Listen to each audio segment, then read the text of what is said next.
So back when I started iRacing, I started off this series called Project Git Good, which documented every week. I would make a little video about how that week's races went, starting with not my first season, but the first full season that I was in iRacing.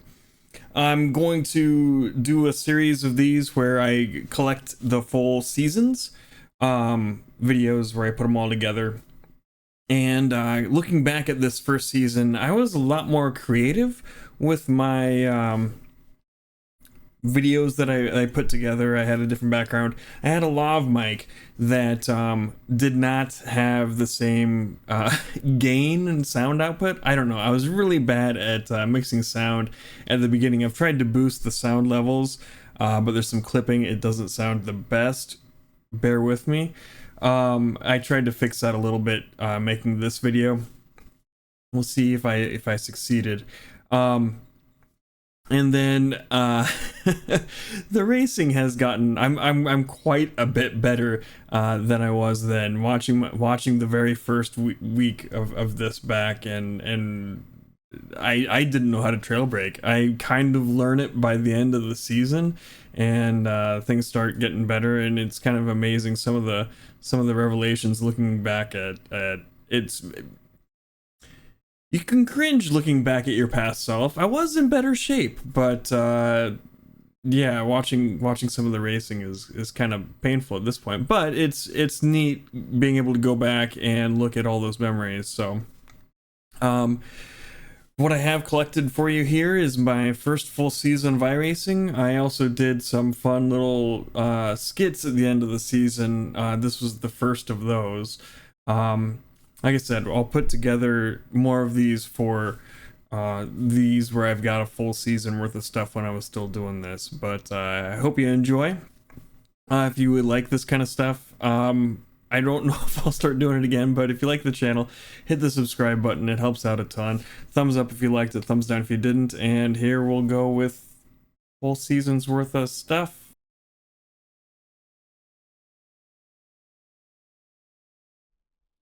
It's the first documented week in Project Git Good.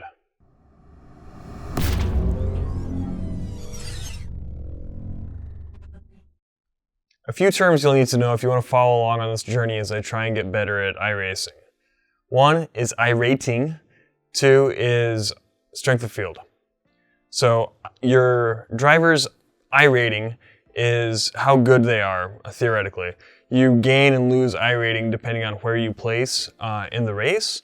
As you place higher, you get more iRating points, and if you place low in the field, your iRating goes down. It should give you a general skill level as you play the game. And then strength of field is the sort of average of all the drivers' iRatings. As more skilled drivers are in the race, it's a higher strength of field, and the race should be more challenging. With that out of the way, let's talk about how this week went. Going into it, coming off of week 14, which is sort of the goofy races week that iRacing has every season, 13 or 14 week seasons. I had a couple P3s at the end of that week in the MX-5 on the Charlotte Roval. One more lap. Okay, we got this. We're not going to catch any of the guys in front of us, okay, which, Josh, one more to go. Keep it together. would have been we'll nice. Be on the podium. The track temp's increasing. It's now 42 Celsius.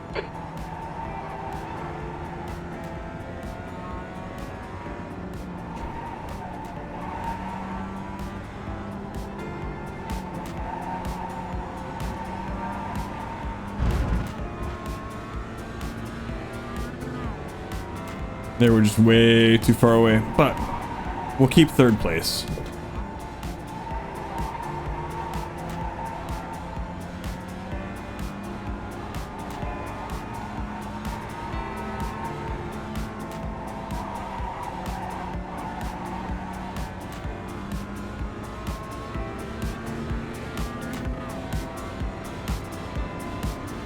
He's catching me.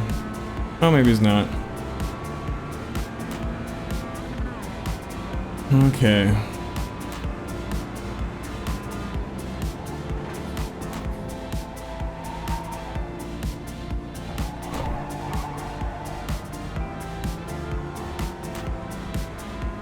think we're good. As long as I don't spin again. I'm also rather, good job, Canadian.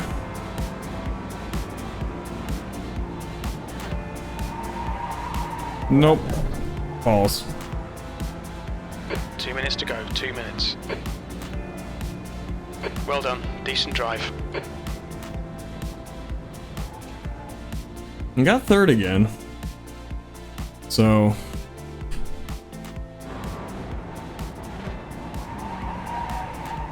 Yep.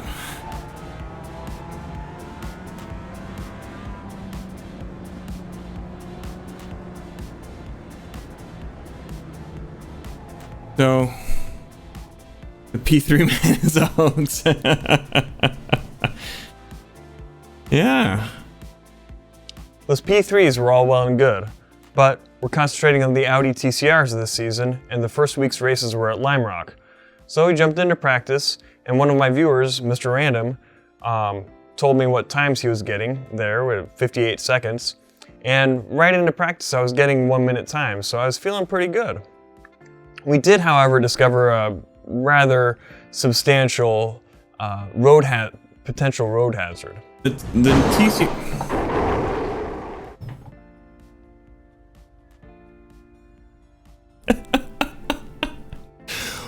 Okay.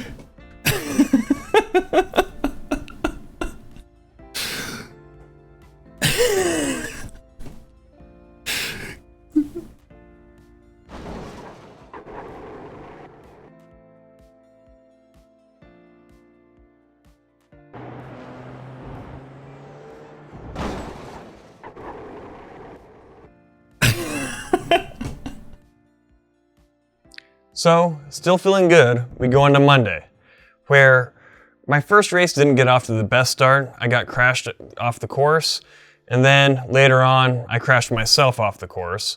So, scratch one, where we didn't finish very well. The next race, however, was really close to my iRating in terms of strength of field, so pretty even, and I ended up getting a P4, which would be my best of the whole week. I think that Connolly guy is faster than me, or no?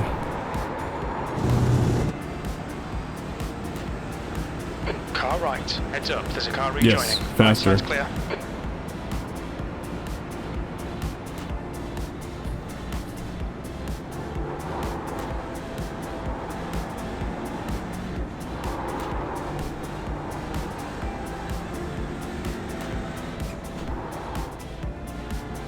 Too much lap traffic between me and the next guy to actually catch up, right? Maybe he'll just follow us. Hey, go Mazda it up, Ian. Go win some Mazda races.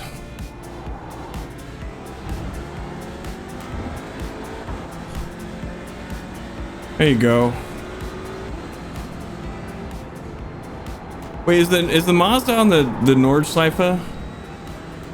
Is it on the Nürburgring? I think I saw that, or the production thing.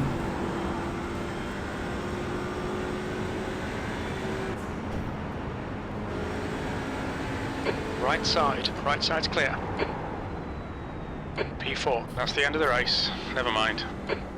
The rest of the week consisted of a lot of P7s and P10s. Here's a chart of all the races I did. One of my viewers, NotCub, did coach me to a P5 in one of the later races during the week with a much higher strength of field, which got me super stoked about how I'll potentially do in the rest of the season in this car. One more lap to go. Okay, go.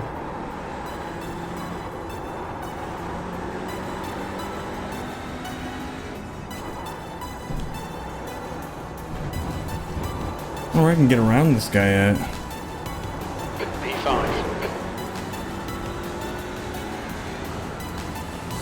I'm not close enough. Close. Pressure.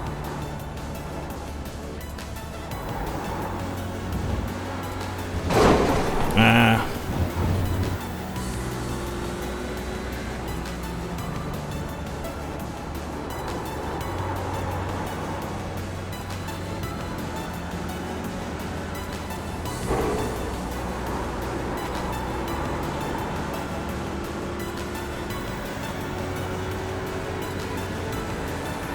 Yellow flag, caution. We're at the end. Yeah, that's it. U5, and there's the finish. Good Okay. result, mate. Well done. Good race. Good race. Yeah. Yeah. Like you put pressure on really nicely. Well, and I couldn't, like, I would catch him in that chicane. Was it 3 laps ago? It did a real nice job keeping your pace, keeping the pressure on. Mm-hmm. That was a really good race. The final day of racing, I was really hoping for a podium. It was a bit unrealistic. I ended up with a 12 and a 7. I'm not upset by those. We did get to see the physics of the game glitch out a little bit with a collision. And, you know, I was really happy with how my lap times kept decreasing. I was pretty consistently hitting 58s by that last day, high to mid. And then usually I'd get a 58.1 as my quickest lap time and during a race. And even once in practice, we did break into the high 57s. So I was super stoked. But I'm hitting those 58.1s a lot more often now than I was before.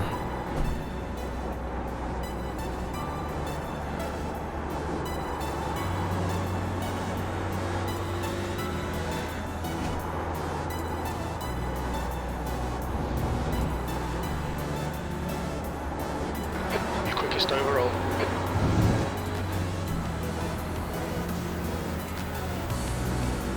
I must have a little bit of draft here or something.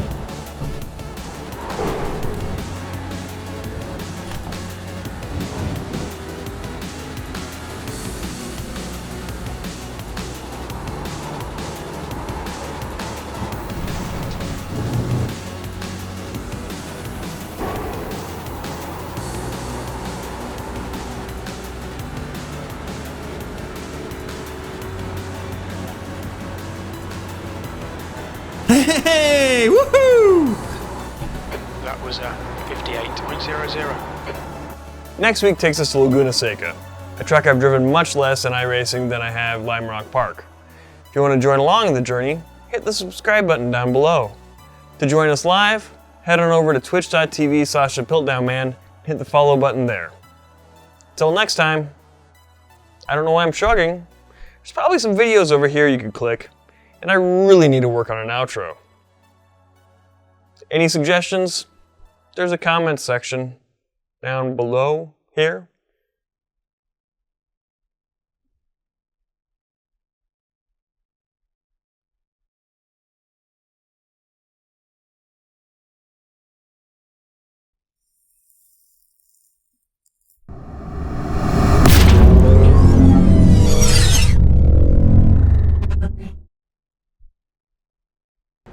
Is it a tripod or a light stand?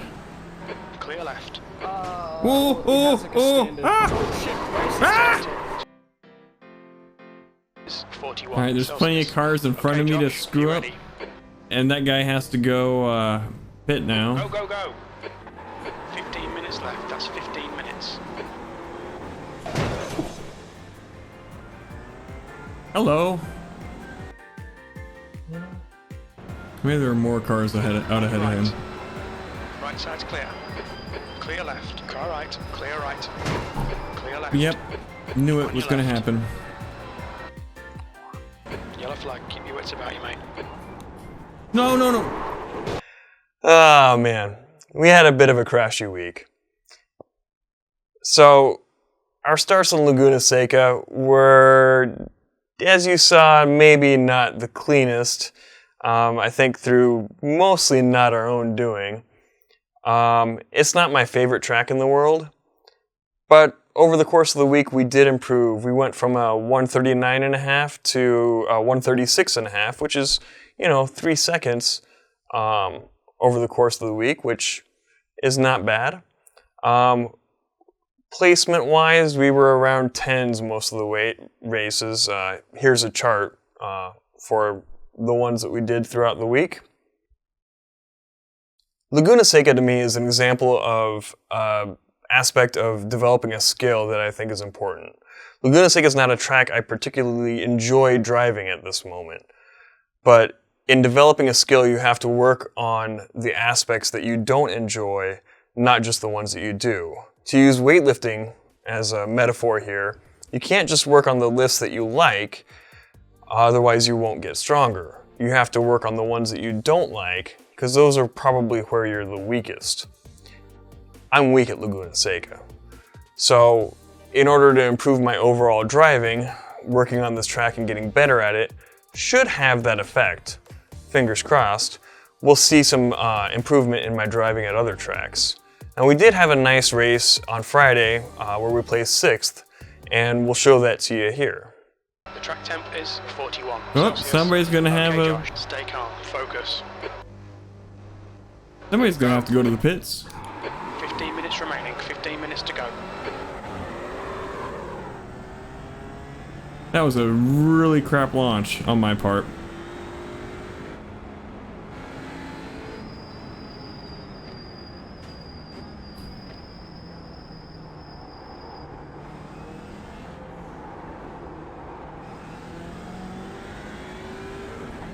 Sorry.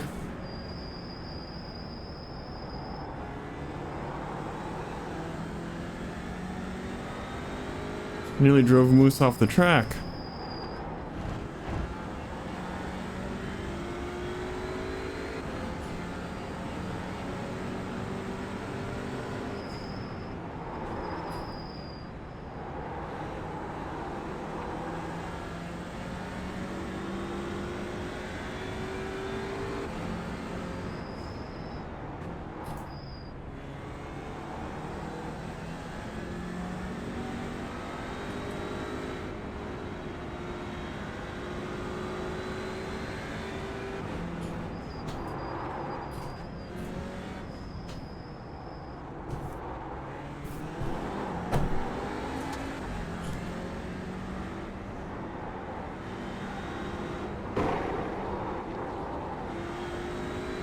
It's not like my tire blew up or something.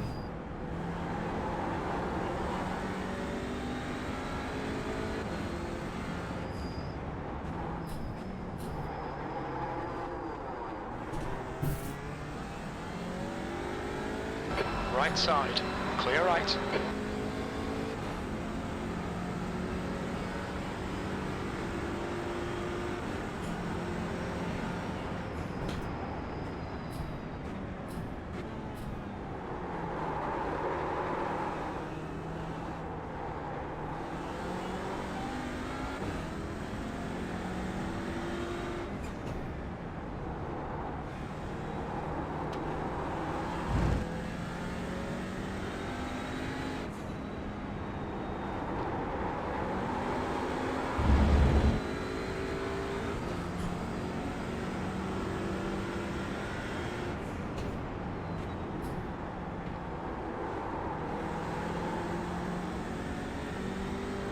Okay.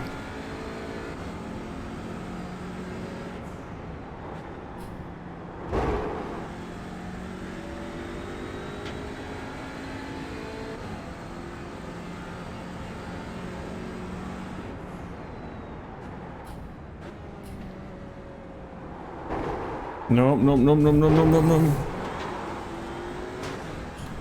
Okay, Josh, you just cut the track. Didn't watch my trees.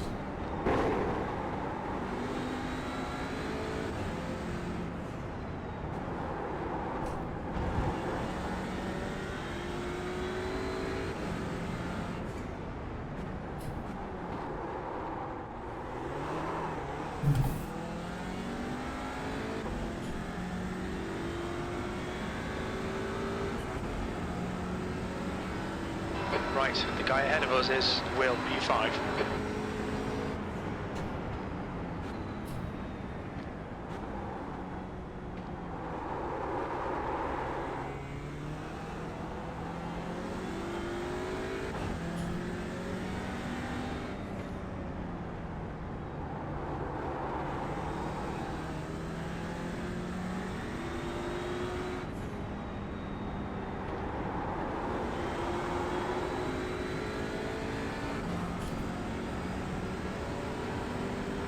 Okay.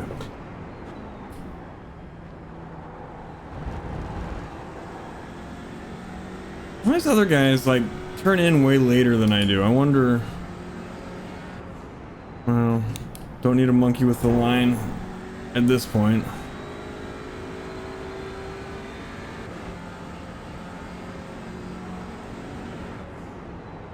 gap to Will ahead is now 3.2. We think P3's gone off in rainy curve, yellow flag.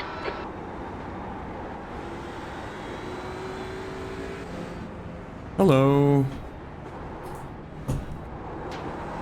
Safe move, dude.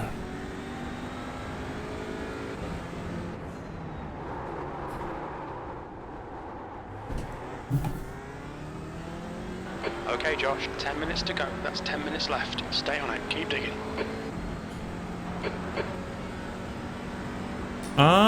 Maybe? Fast as that. Sure. Why not? I don't know.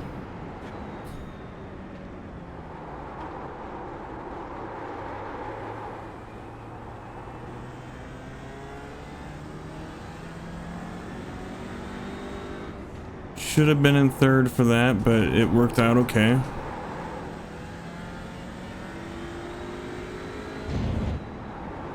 Ooh. No, no, no, no, no, no, no. Can't watch him. Gotta watch the road. I mean, watch him a little. Don't follow him. Race my line. Race my race. Probably faster than me, right? Yeah, he's way faster than me. He's got the 135s. He's got the 135s now. We might get him by the end of the race. The 135s. He'll be doing 133s after this car properly warms up. Oh, no, no, no. Too late, too late, too late, too late. Fudge.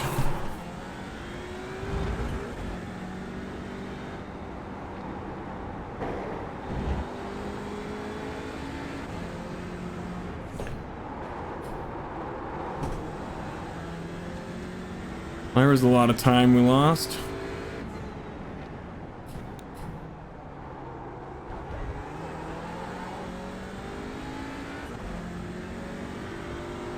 Car in front's lap time is at 133. The fixed setup, all you can change in this car for this series is brake bias, which I've monkeyed with that a little bit, and I mean I got used to the default, so default it is. I think it does have traction control, but you can't change it at all.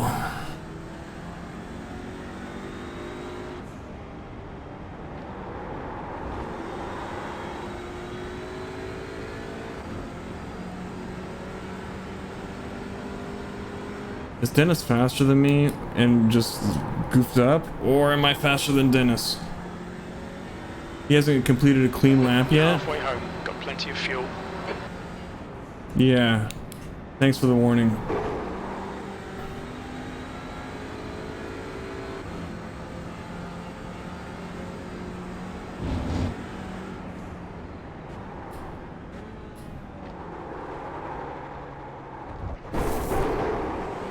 All right, Josh, car right. Right side's clear. Don't give up, keep him under pressure.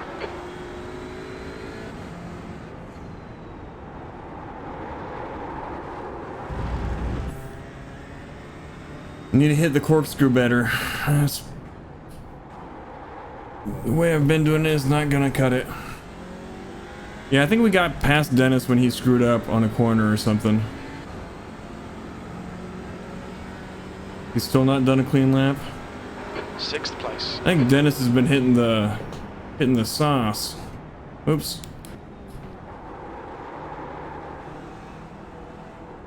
My own demons. If the FX button were easier to hit, I would start talking in the demon voice right now.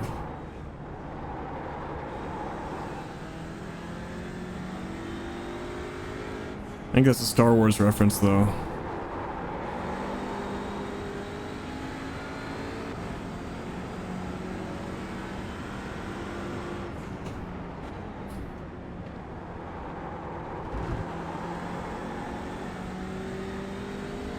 The gap in front is increasing. Did It's Dennis now kill you, 2.4. Moose?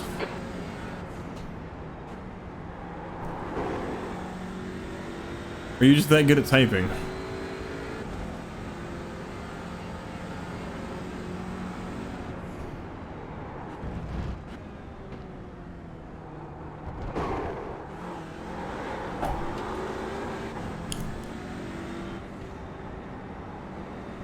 Turned in too soon there.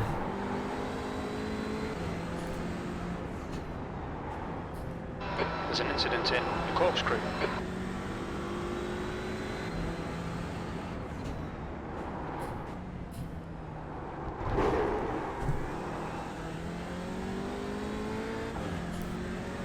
We're keeping up with Dennis.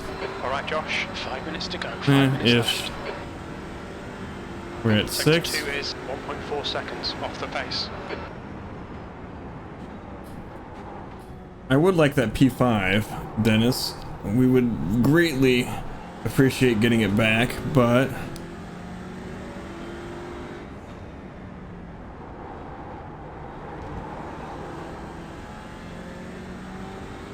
we'll take what we can get.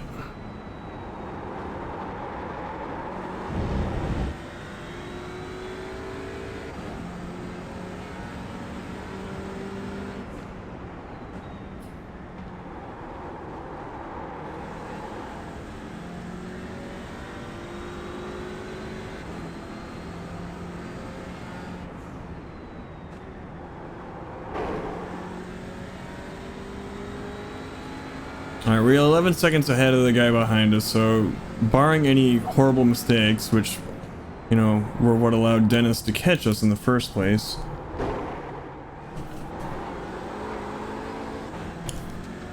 We should be okay. Now it's just a matter of can we get 5th back? Probably not.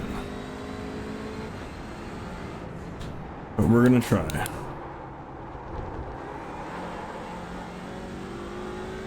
Here, have 2/10 of a second. There you go. All right. That's your best lap in this session. We think P5 has Ooh, been Dennis. the Andretti hairpin. That's not a good move, my friend.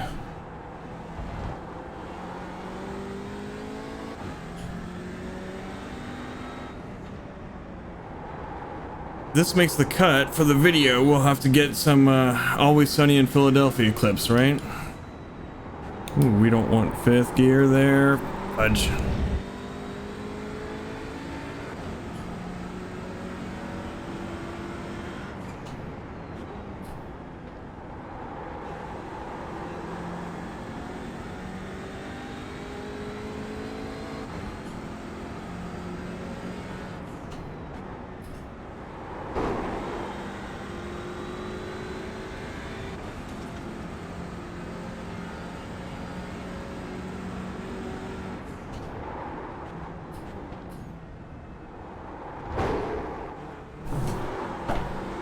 The gap in front has increased. It's now about 4.4. Okay, Josh, push now. We can catch this guy. You just... Jim, you're sending me mixed messages here. That's 2 minutes left. 2 minutes.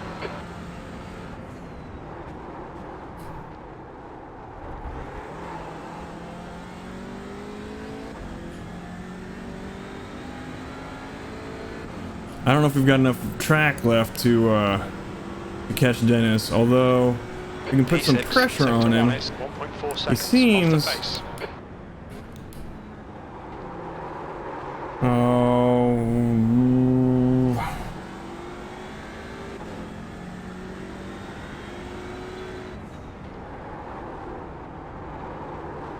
You'll get there, Moose.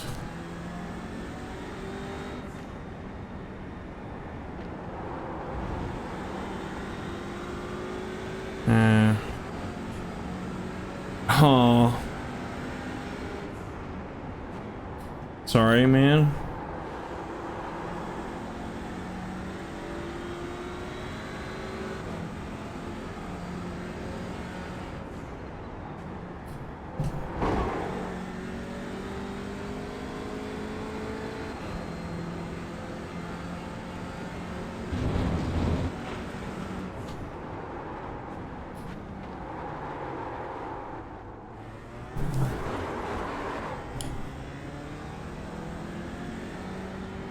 I'm driving like Okay, a Josh, you've got half your fuel left. loon, but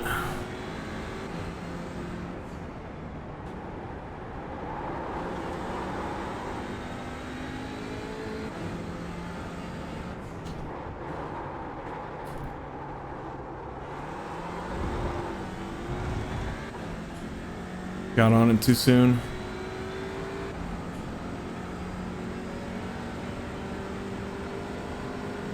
One more lap to go.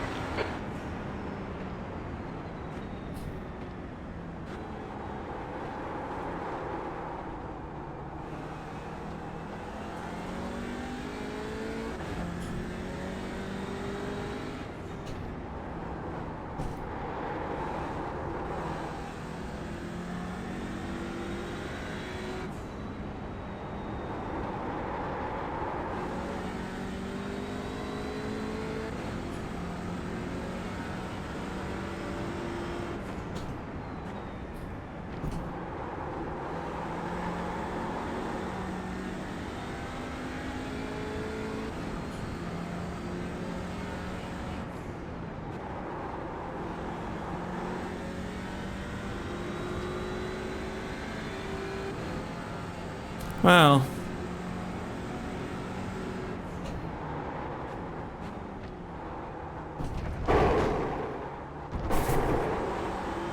Stewards have warned us about track limits. Keep it between the lines. that's my optimal time, and we've had our optimal times in the 135s. See you. Just 2 minutes left. 2 minutes to go.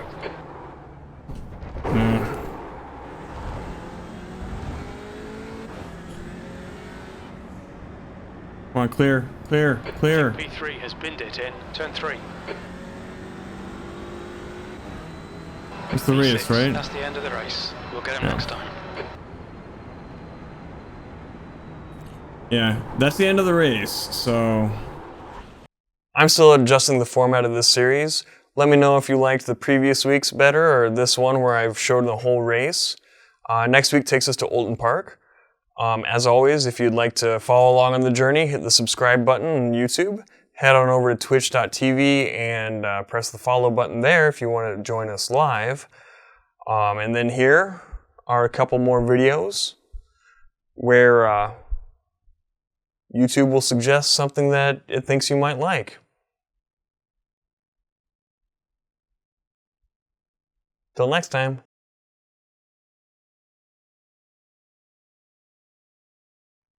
Did the accelerator pedal just become unstuck?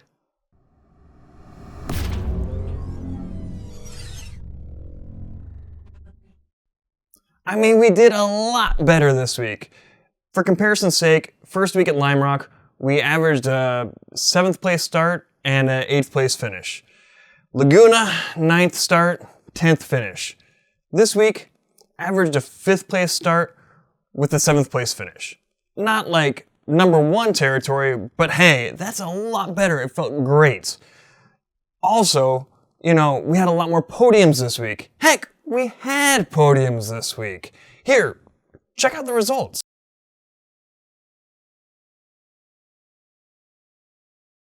One thing that became obvious to me over the course of the week that I think I had in the back of my mind, but this week came to the front of my mind, is that we do a lot better when the race splits. Like, a lot better. Like, in the running for a win better. Like, leading a race for 7 laps better. Here, check this out. Green. Okay, Josh. 15 minutes left. That's 15 minutes.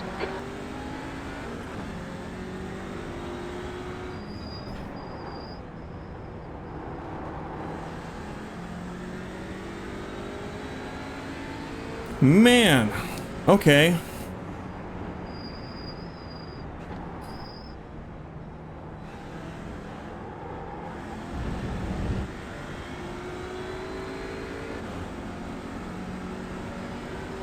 Easy. Great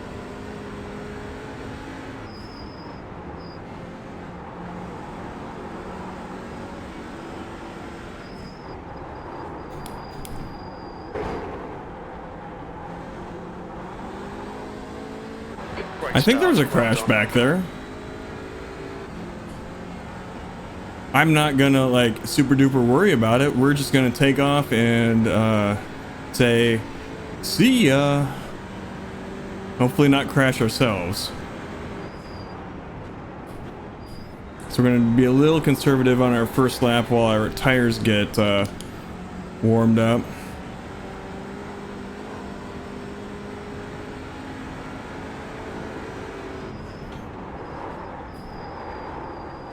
No.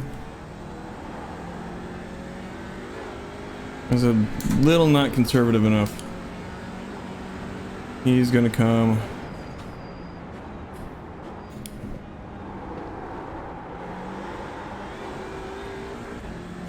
Go back and help them out.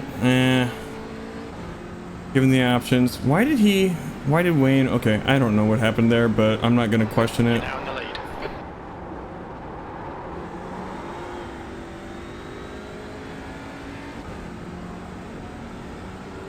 They totally whiffed that corner. There's no pressure or anything going right now. That's one lap led onto my stats.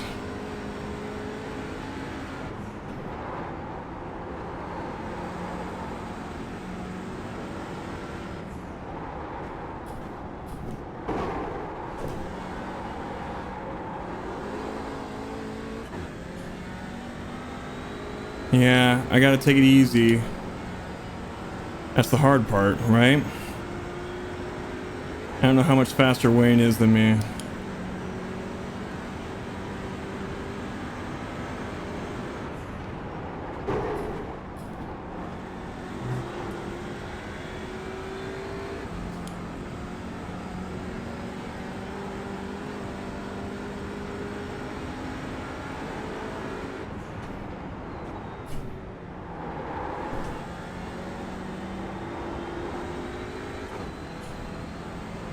Yep, just like Jimmy would say.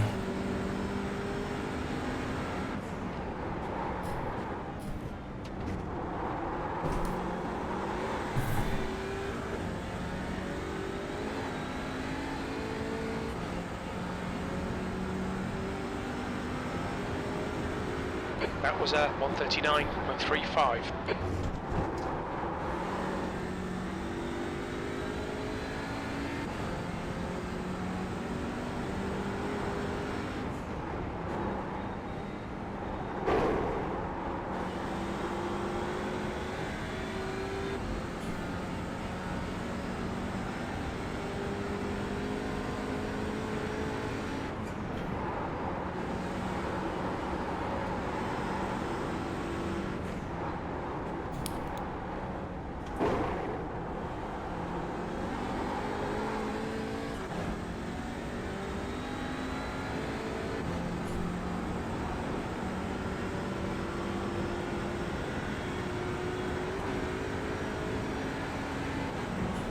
Don't let this guy distract you.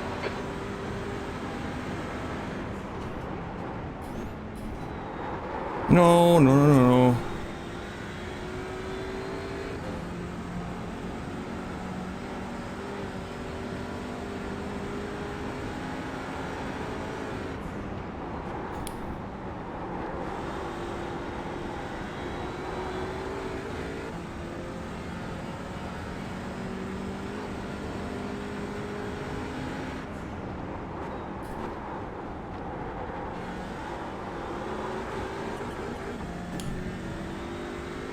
You've got 10 minutes left, 10 minutes to go.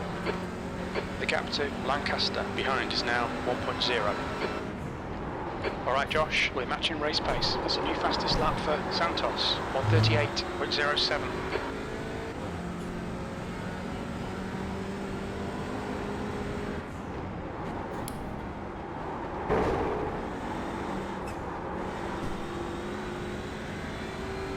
Gonna cost me on this straight.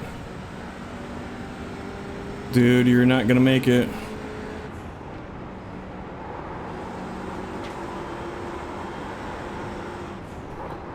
Yellow flag, keep your wits about you, mate.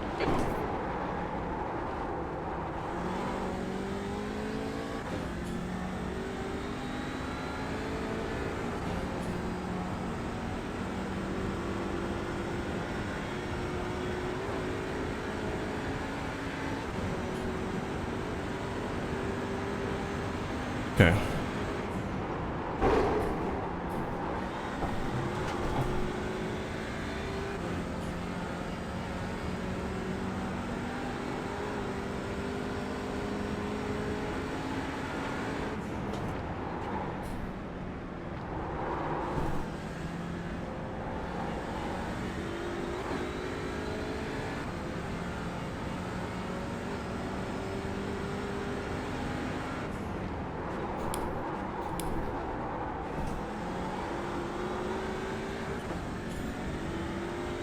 Well, Wayne got overtaken. If they can just keep fighting back there, that'd be awesome.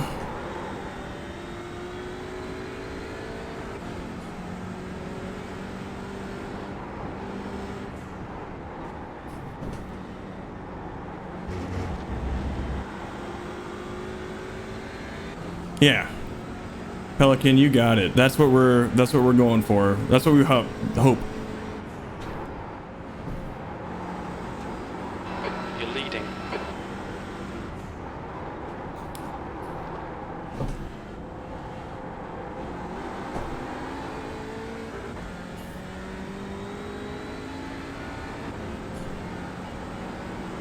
Half distance. Fuel looks good.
A Canadian, he's getting closer. The gap behind is now 0.7. Come on, Josh. Just 5 minutes left. Hold your nerve. We can win this. You've just We can done win a this, Jim. 137.91. The guy behind has just done a 137.38. Alright, we're faster still.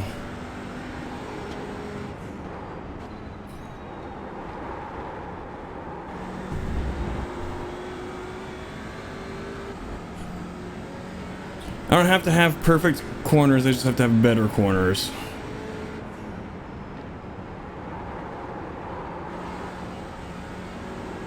Right?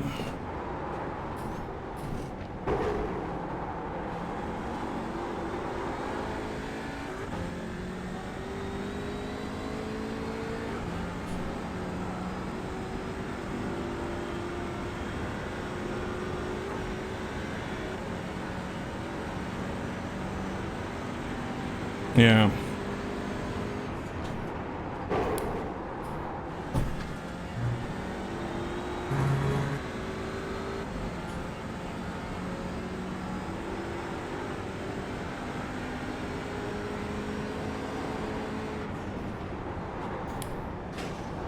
Push now. The guy behind is catching.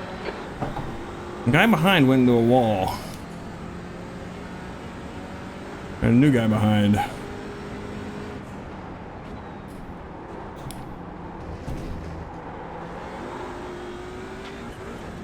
Matthew was pole. So Okay, Josh, yeah. you've used half your fuel. last lap time was at 1:39.01.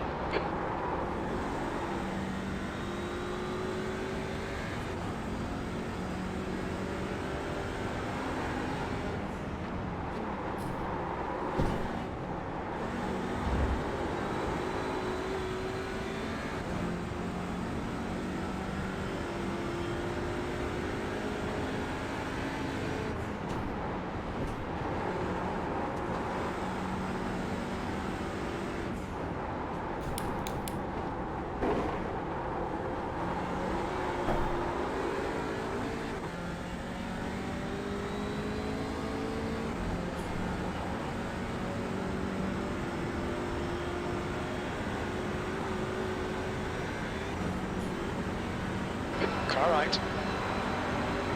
Hold your line. Right side's clear. Come on, don't let him get away.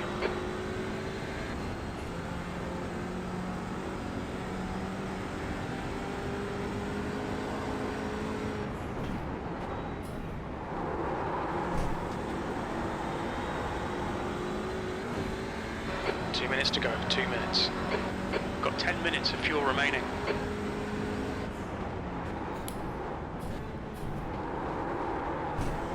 Car right, clear right. Car right, clear right. Anderson is now in the lead.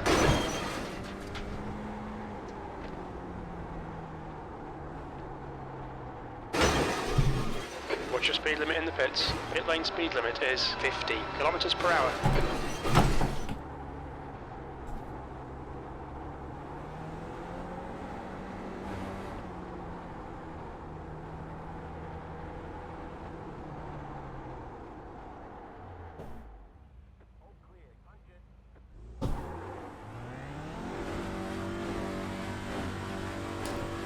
I got hit. Don't cross the white I got line. passed. I got hit.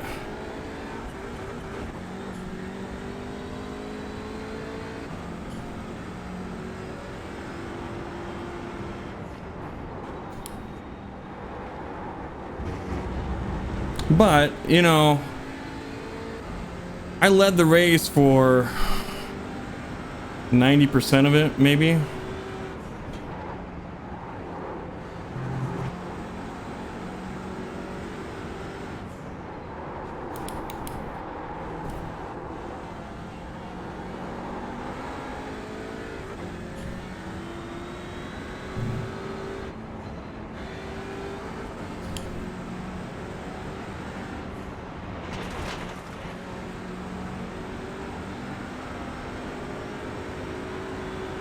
Left side.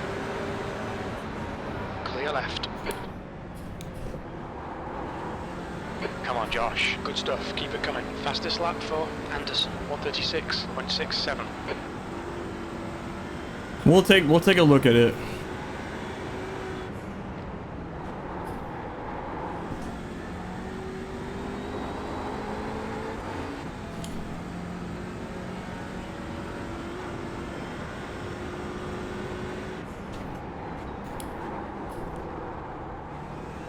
Of all the places to get taken out, though, I mean,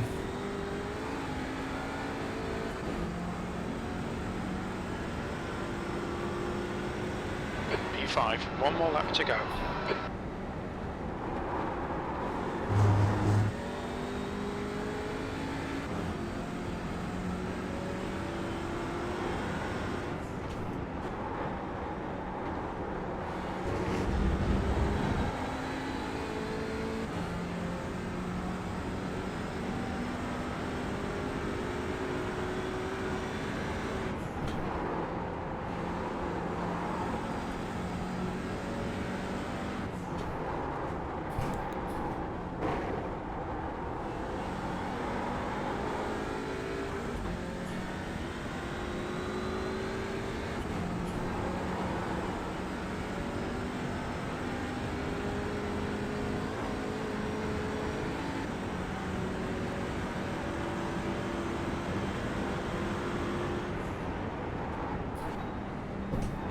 Fastest lap for Anderson, 1:36.27.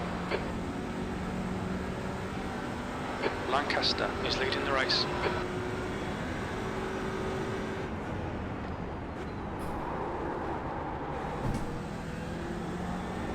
Took that corner way bad, but 2 minutes to we're go. far 2 enough minutes. out that we'll be 5th. That's where we'll be.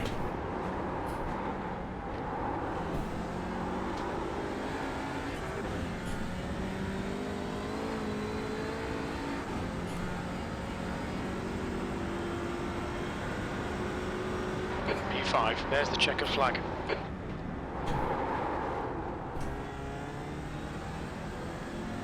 Good race, guys.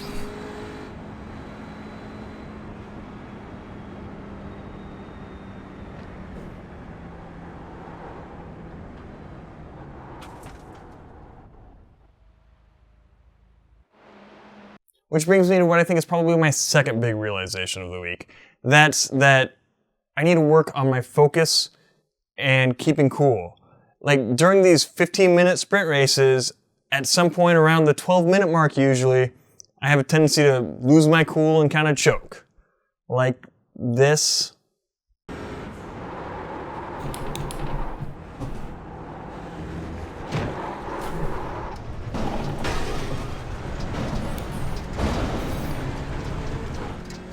Or this.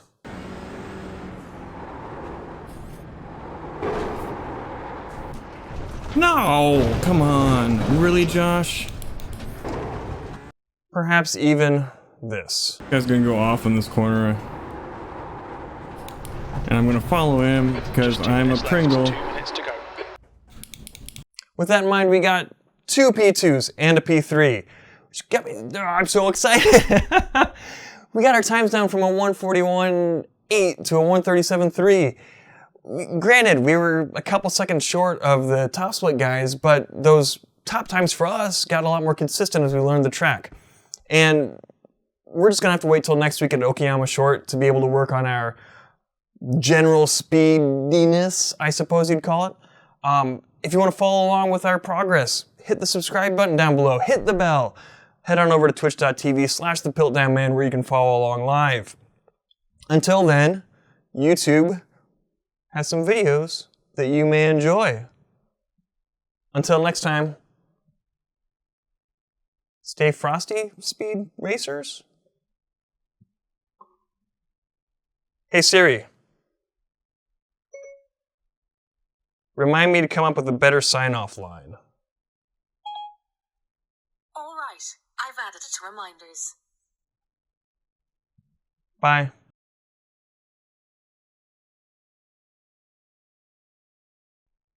Well, that was a week.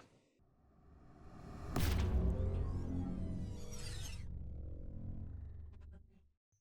feel like this week was akin to our first week out at Lime Rock. We averaged a 7th place start with a 9th place finish. Our times didn't improve that much though, with our best lap on our first race being a 58.3, and our best lap of the week being a 57.6, so less than a second improvement. However, as the week went on, our times did hit those 57s a little bit more consistently, and here's the stats for the week, if you will. Our placement was a little kind of all over the place. We did end up getting a German fellow quite upset with us. Yeah, I think everybody on the track is yeah, right?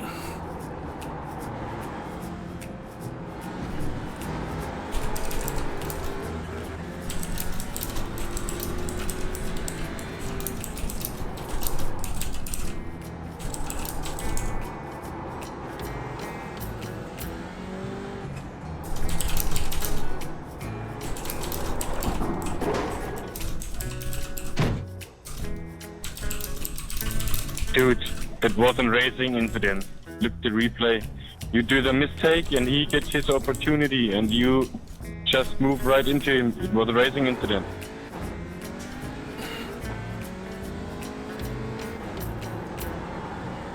Nee, kein Berechtigung zum Abschießen.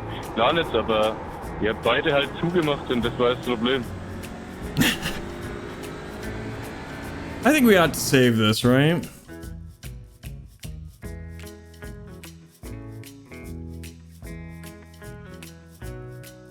I guess, Russ, I don't. No, this is not the same. This we did Ja, it eben, twice. er hat ja auch gewartet, also er hat dich nicht mit Absicht abgeschossen, sonst wäre er weitergefahren. Does anybody speak Aber- German? Ja, wäre ich auch wenig frustriert, aber chill, Alter, bringt eh nix. Nächstes Rennen wird besser.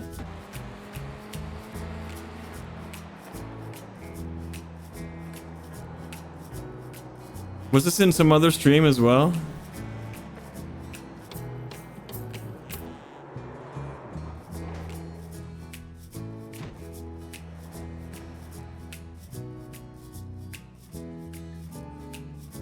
I let him go.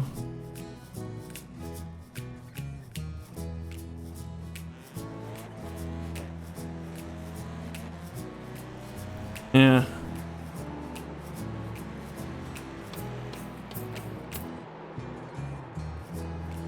Ja, ich weiß, was du meinst, aber was meinst du, wie oft mir das schon so gegangen ist? Ich habe ein Rennen gemacht und keine Ahnung, habe eigentlich gut und fair gefightet mit jemandem und der schießt dich halt ab oder beziehungsweise kommt aneinander und du kriegst die 4 Ins, er kriegt die 4 Ins, er fährt aber weiter. Bei dir hat er wenigstens noch in Anführungszeichen gewartet. Klar ist ärgerlich, aber chill, bringt eh nichts. Und lass es lieber mit Fuck you und so. Wenn dich jemand reportet, wirst du gleich irgendeinen Scheiß dann. Are they both saying is what's his face? Ich bekam nämlich fast einen Bann, weil ich mich auch so aufgeregt habe.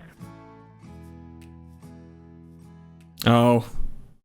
As you can see from that clip, Sebastian from the text chat was quite upset with us over a racing incident, though Matthias from the voice chat was defending us, I believe. I'm not quite sure on the specifics since I don't speak German. If you speak German, want to leave a comment down below with some of the specifics, let me know. Overall though, I'd summarize the week as being a bit of the struggle up front because this version of Okayama includes all the corners that I don't really have a handle on and very few of the corners that I do feel comfortable with. Though, over the course of the week, I do think I got a bit more comfortable following folks closely, which I think will help us get more passes done in the future.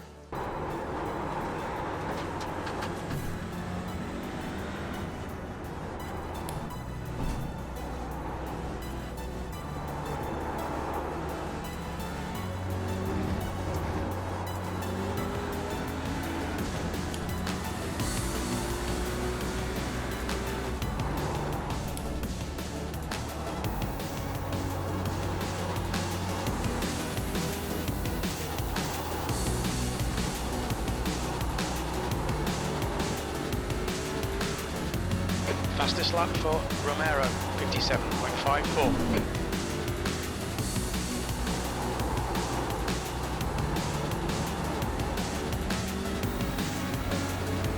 Car left. Hold your line.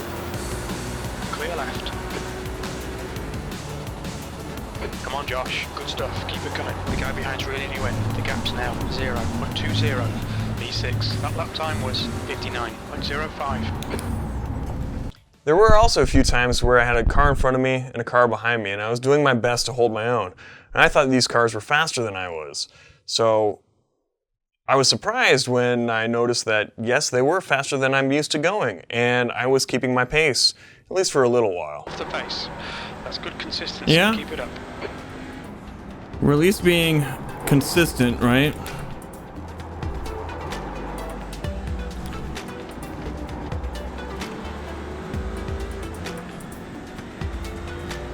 In this car, anyway.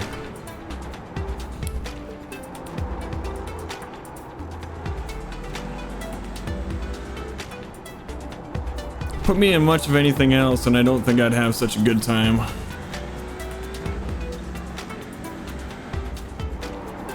Ah, no, no, no, no.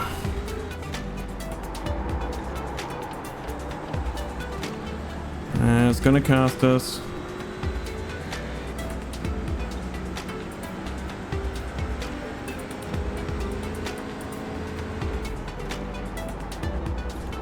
The gap behind is now 0.44. That's 2 minutes left. 2 minutes.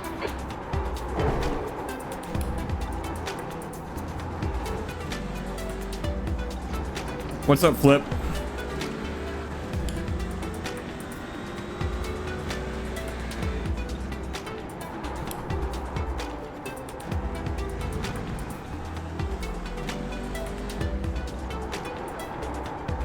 Ah. Yeah. Just like we were really cooking at Olden Park.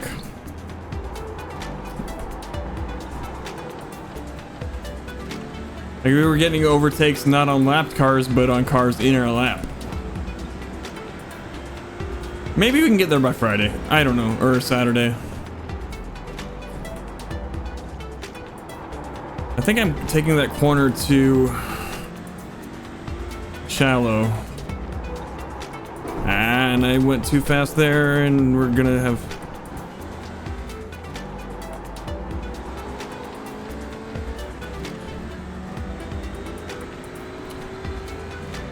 Gotta make this car as wide as possible, right?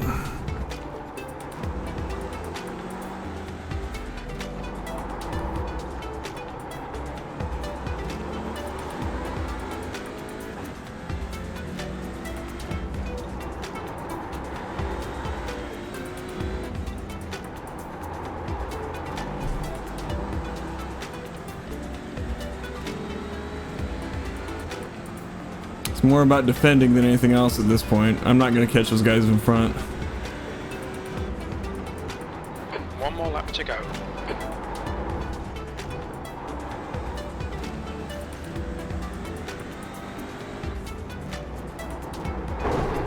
Right?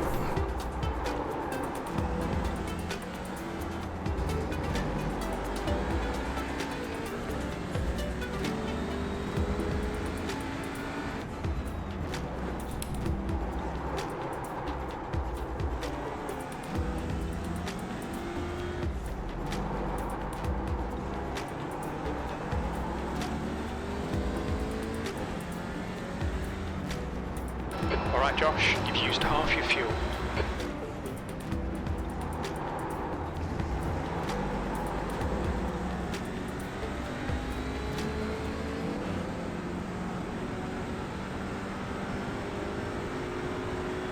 Yeah, we started where we finished where we started, so... There we go. We also had a bit of a distraction dodging some massive wrecks in the Skip Barber series.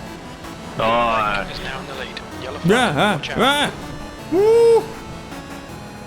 Oh dear, dangerous deer. fucking idiot.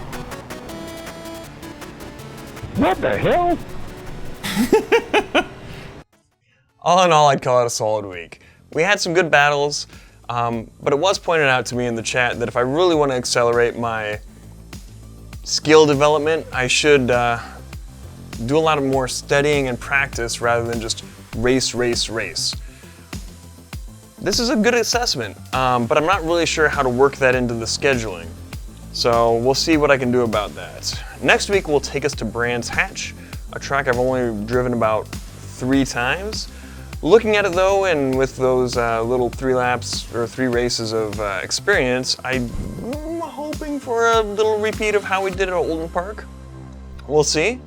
If you want to follow along with our progress, you know, there's the subscribe, the bell, and the thumb up or down button. However you feel to click on one of those, head on over to twitch.tv/thepiltdownman and follow up there. And until next time, we'll leave you with these fine videos that YouTube has selected to keep you company. Until then, adios, au revoir, sayonara, bye.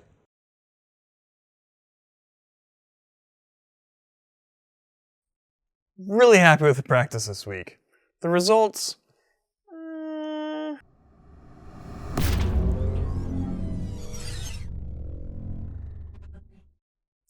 Another week, another progression battle.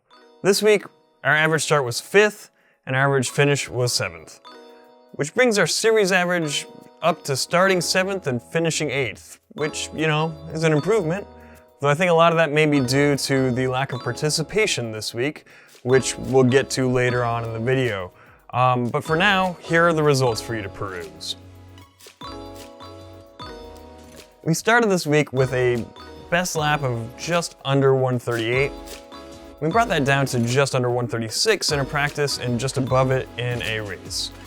Which I guess brings us to some of the problems that we had this week. Now, we did have some moments of brilliance, like that extremely quick, for me, lap, and that was often counteracted by lapses of attention, following the guy ahead of me instead of just racing my line, or, you know, just plain choking under pressure.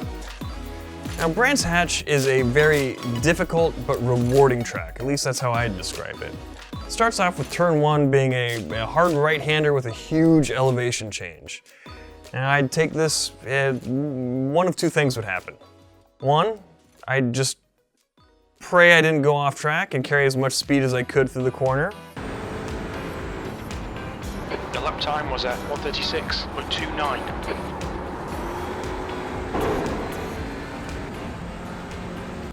Or I'd be following the guy ahead of me, forget to brake, and take entirely too much speed into the corner. P8. No, no, no, no, no, no, no, no, no, no, no. Track limits. Where is he? It took me forever to remember that turn 2 was even there. It hides on the other side of this little crest, and often I'd forget to brake for it until it was entirely too late. I forget about the stupid turn. Till it was too late. But by the end of the week, I think I kinda had it down. Is that a new Daniel Gray send it, or is that somebody else's send it? Turn 3 is pretty important. I mean, they all are, but turn 3 sets up turn 4 and the big straight. I didn't die here too much, but sometimes I would drift into the corner, which was a little bit disconcerting.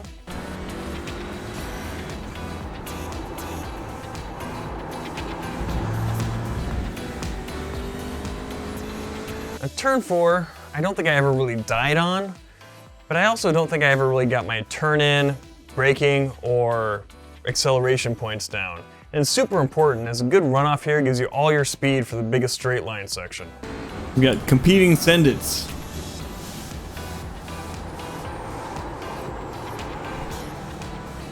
Nah.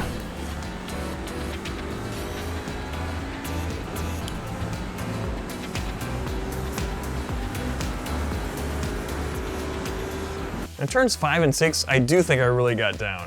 You know, these are the ones that I actually watched the most video for, or at least understood, analyzed, and internalized the video for the most. So I think this is where I picked up most of my speed.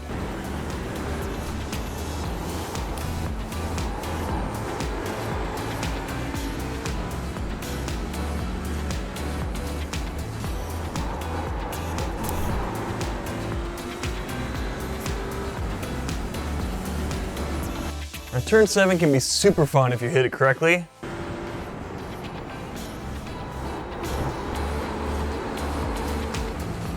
Or if you miss, it can mess you up, even kill you. No, no, no, no, no, no, no, no, no, no, no, no, no, no. Damn it. There's an incident in Paddock Hill. It looks like Kang. That's a new fastest lap for Kang. 134.46.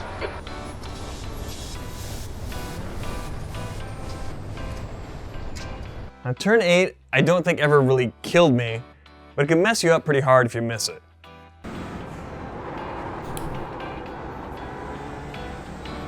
I could probably go down to third there.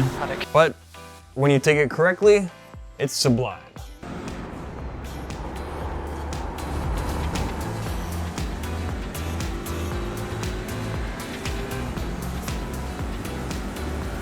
Which brings us to turn 9. I don't think I struggled with this one too much, but I don't think I ever really got it down either. This one dumps you out onto the start-finish straight, so it's, again, pretty important to carry a lot of speed out of this exit. I just don't think I studied for it enough to really get it down consistently.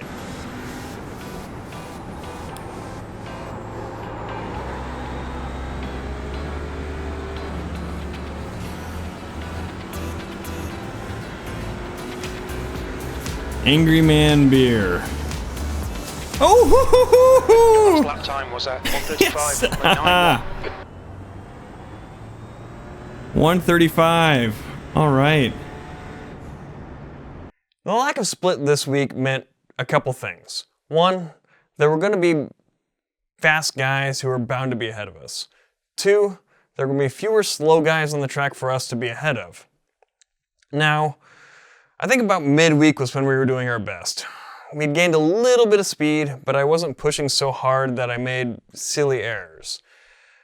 By the end of the week, we had gained more speed, but I was pushing so hard that I made silly, often fatal errors.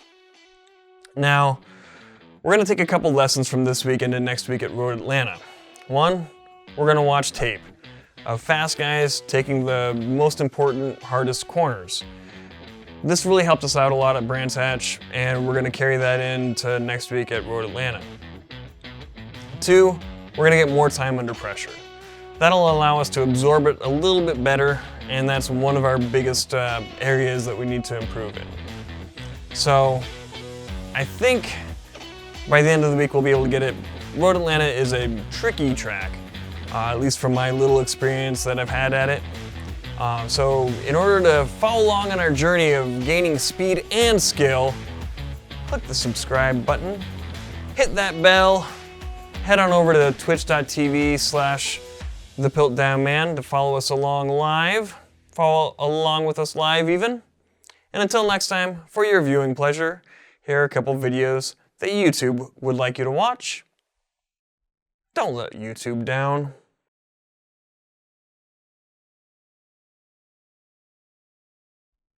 I'm not really sure what to say about this week.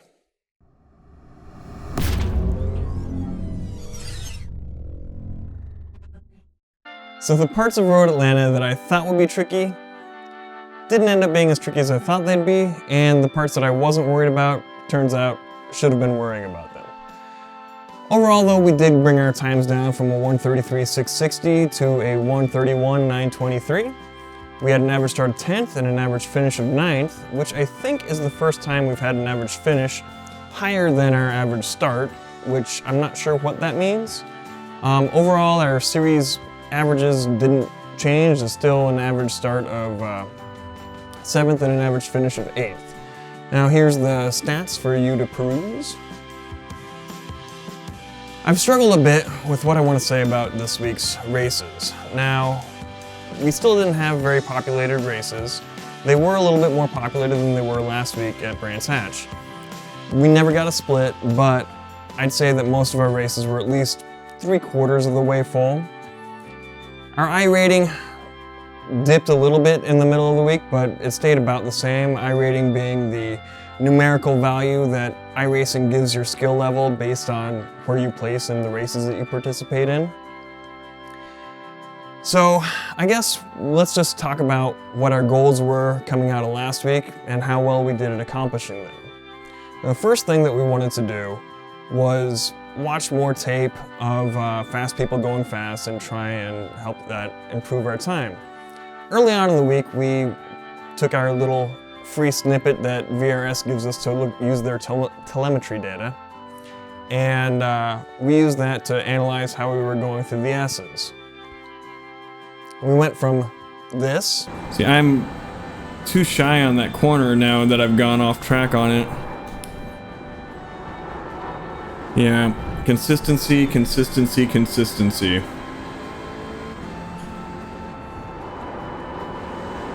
Yeah, don't need a break there, especially now that the tires have heated up a bit. To this. Just 2 minutes left, 2 minutes to go.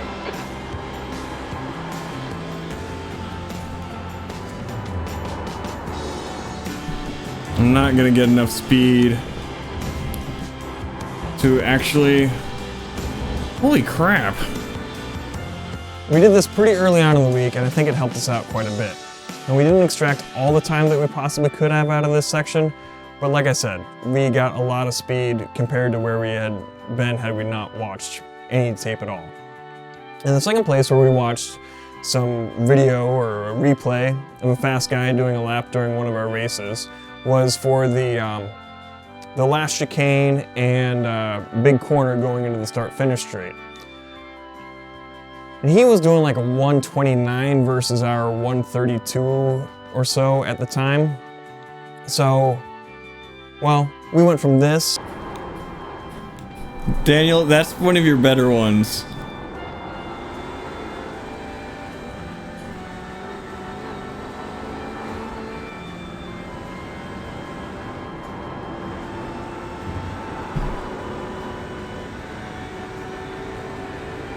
Then we made some big changes and we got to this.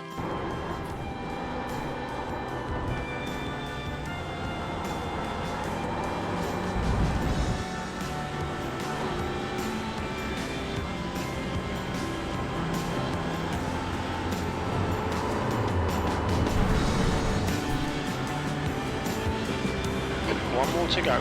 Good lap. That's your quickest today. Sector.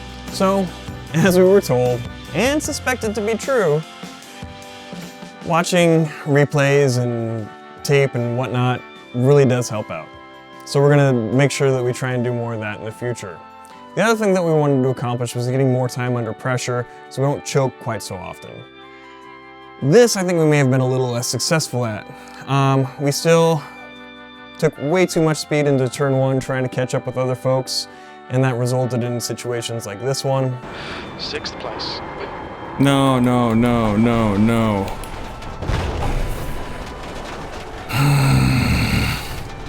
But we did have some good times where we were able to follow a car really closely ahead of us until we ended up making those mistakes.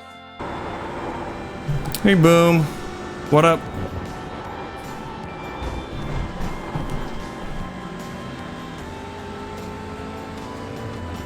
I don't know. I think this Wayne guy's posted a better time than me, but we may be faster than him. I couldn't tell you.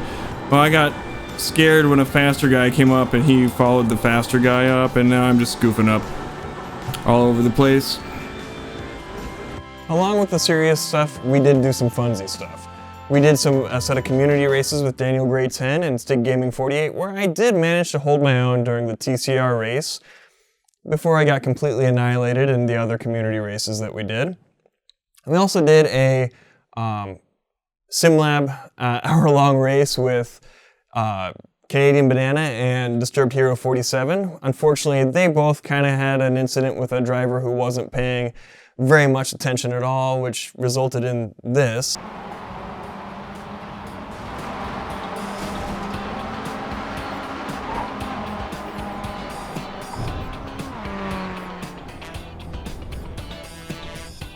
Despite those incidents, it was a pretty fun race. Canadian Banana is really quick, and he did quite well that race. Disturbed, I was ahead of him, but he probably would have beat me had it not been for that incident. Now, next week is at the Charlotte Roval. I kind of know that course, so I'm hoping things will go well. I think if we get the bus stop down, we'll do all right. But, you know, when have my predictions proved true? We're gonna watch more tape. We're gonna try and get more time getting into the mix. And, you know, hopefully we'll continue to get good. So, as always, to follow along with the journey, click the subscribe button, ring the bell, head on over to twitch.tv/thepiltdownman to watch live. And until next time, we've got some videos here from the YouTube with our wonderful backlog of videos. We've got one right here that features a light mod for a light that no one uses anymore. It's even got time travel because I don't know how to end a video. Bye.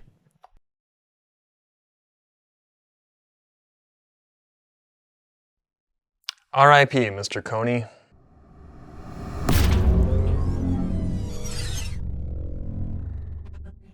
We carried Mr. Coney for several laps around the Charlotte Roval until he perished in turn 4. May he rest in peace.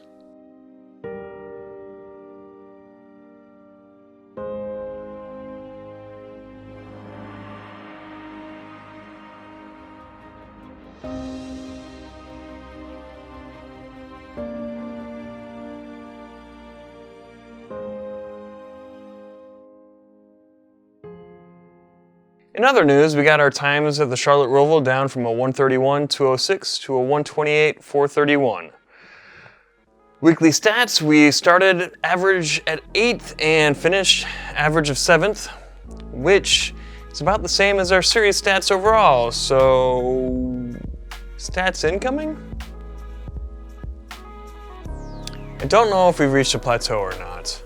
Once again, we didn't get any splits during our regularly streamed races, although we did have a couple that were a lower strength of field, which allowed us to get a podium. I did a couple races off stream today to see if a split would help us, and while I was able to keep up with the pack a little better, I did make a couple mistakes that were ultimately my own undoing.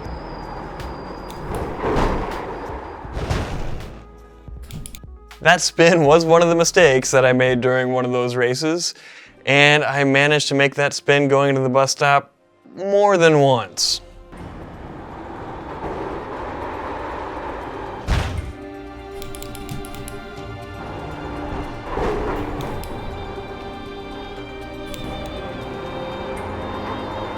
No, come on. No. P4.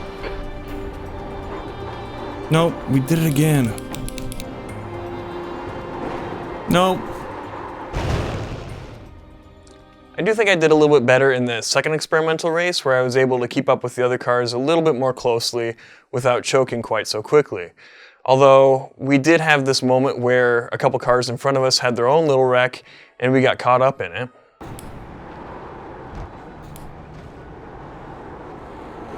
Car left, clear left.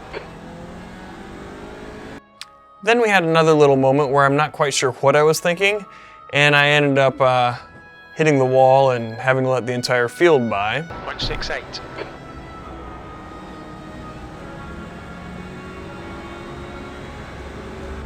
Sixth place. Clear right, car left, clear left.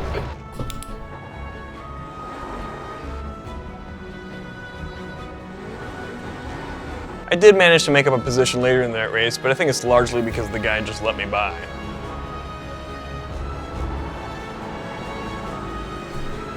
On your left. Still there. Still there. He's still there. Clear left.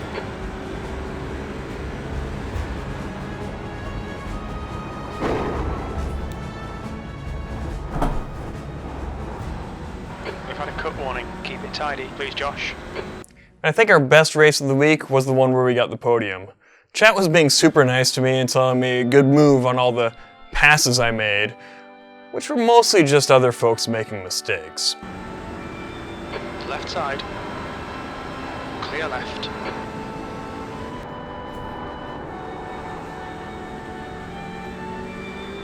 Car left.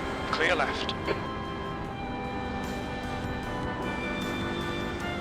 Come on, Josh. Nicely done. The next car is Newman. Well, the guy was off on the dirt, so...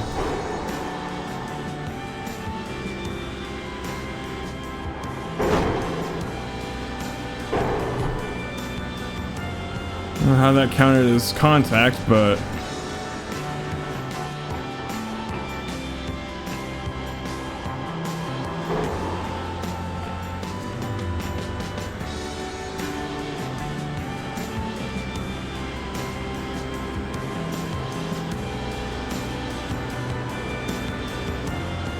Car right.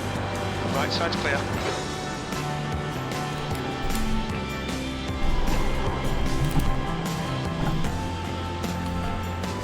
Oh, slow down.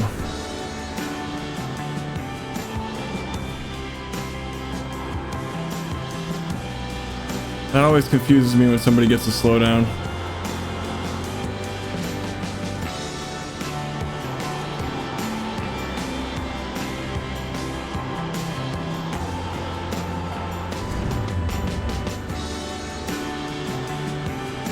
Let's not bust. No. We want to finish. Even a P4 would be really good for us. Our self-esteem and all that jazz. Although, I don't think the guys that we were racing against were... we're Okay, Josh, losing 5 minutes to go, Lewis. 5 minutes left. I mean, I'd like a podium. It's been a while since I've had a podium. But top 5 is good. iRacing stats don't distinguish between top 5 and podium.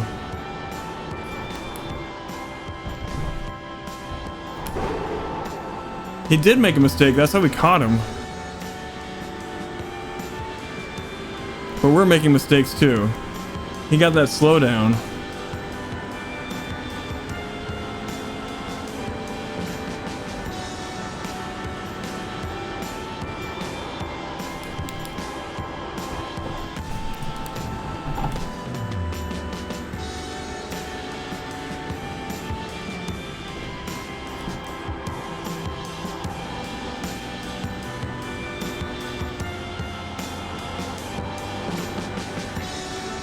The next car is Lewis. Push, push, push, or we'll lose this place. Alright. Everybody wants a podium, and better go get him a podium. Although usually they mean lectern when they say podium. P4. P3, Jim. P3.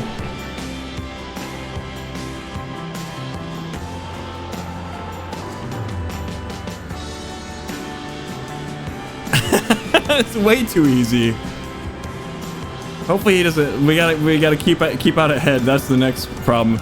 And P2 is just way too far out there to actually go and catch. So let's just not screw up. But I managed not to make any of my own mistakes during that race, and while P1 and P2 were miles off having their own little race, I putted my way around the course safely and made it into P3. Yeah, gotta hit this well. It's mine to lose. I don't want to lose it.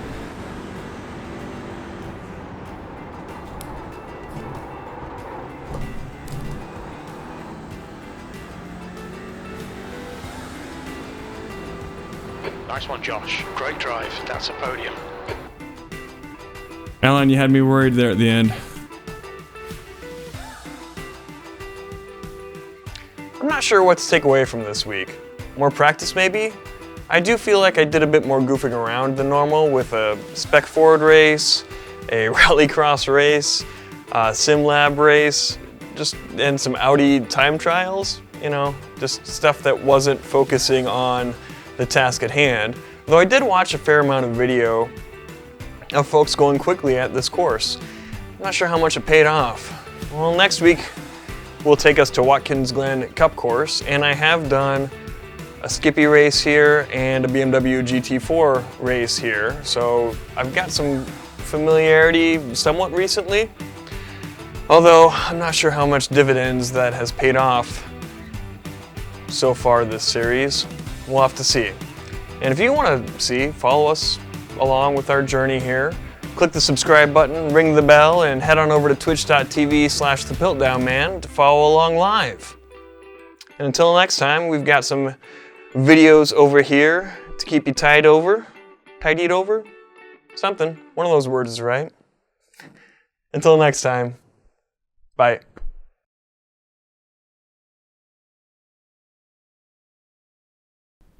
Winning on all fronts this week.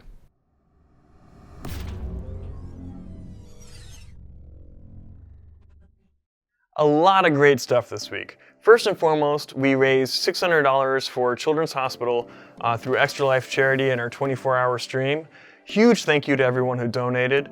Big thanks to everyone who kept me company through various parts of the 24-hour stream. Couldn't have done it without all of you. I believe that the donations are still live through January 14th, so if you wanted to donate and weren't able to, I'll leave a link down in the description below. And now we'll get on with what I think everybody tuned in for, which is the week's racing recap. It's a little late, I know. We did a 24-hour stream. I hope you'll cut me a little slack here. This week was Watkins Glen with their little TCRs. I think I have become a bit of an evangelist for these front-wheel drive race cars. Participation has really gone up through the latter part of the week, and I think it's because it's a great combo, this track and this car. We got our race times down a little bit. We started out with our best lap on our first race being a 120.553. We got that down to a best race time of 120.012. And then our best practice lap was 119.997. So around the same best times there. Our average start was 7th. Our average finish was 8th, which is pretty standard for our average throughout this entire series, it seems. Race stats incoming. Did you notice something there? Here, have another look. That's right, not 1, but 2 wins. Now, those wins were predicated on a couple things. I think they both had either a 2 or a 3-way split, so we weren't racing the crazy quick guys. And then secondly, we got out ahead of everybody fairly early on. In the first win that we had, we got out ahead of everybody on the launch. Go, go, go.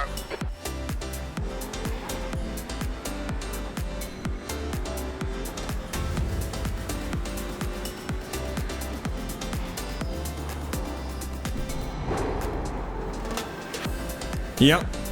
There we go. I think we got this, boys and girls. At least for a while. As long as we can keep our pace going. The second time, it was during lap 2 when everybody around us decided to take each other out.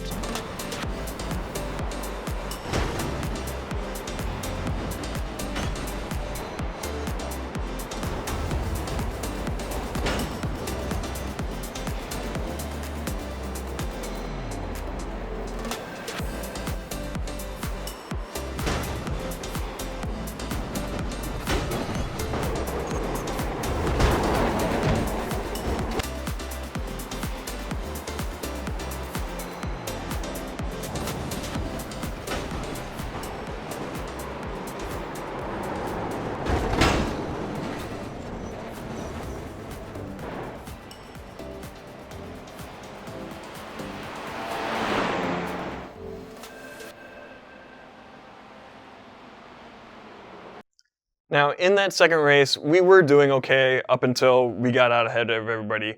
But I imagine had that crash not happened, we probably would have fallen back a place, if not ended up crashing ourselves out and taking us completely out of the race. But that's not what happened, and a win is a win. Green, green, green. All right, Josh, 15 minutes left. That's 15 minutes.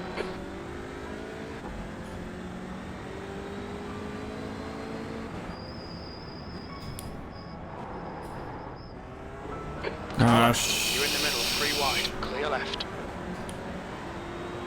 Car right, clear all around.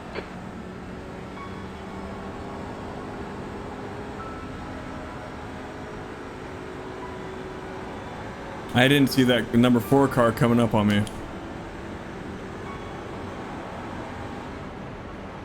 This again. The same guy. This same guy.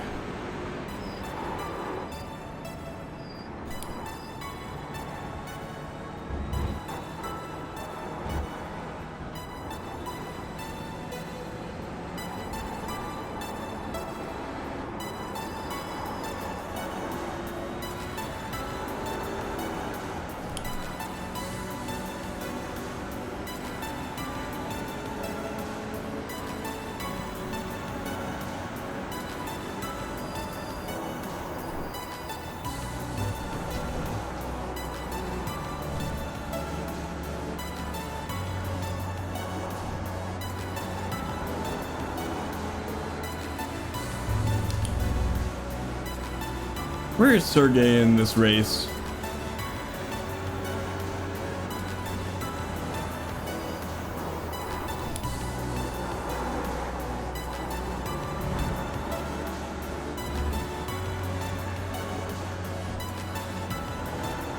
Some spicy text chat going up there.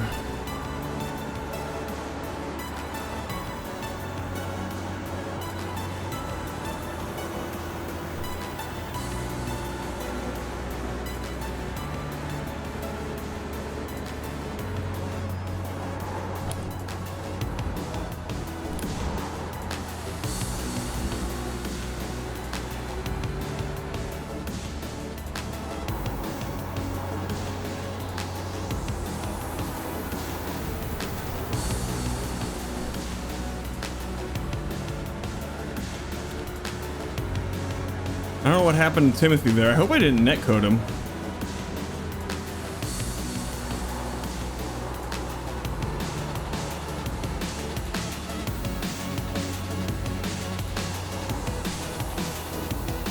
Car right. Right side's clear.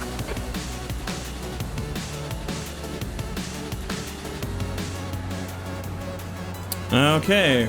I don't know how to turn the... How do you turn the text chat off? This is brilliant. Keep it up.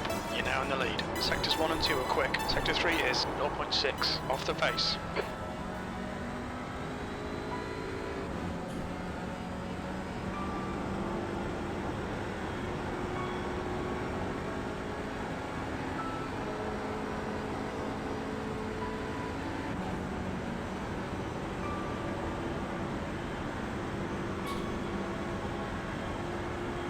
Alright, what kind of pace do we have on Christopher?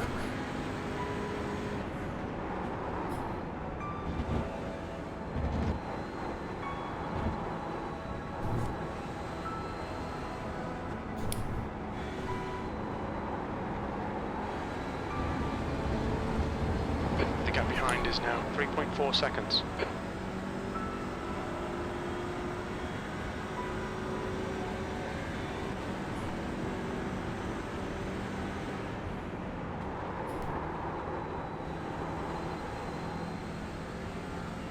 It's kind of like a NASCAR race where I just...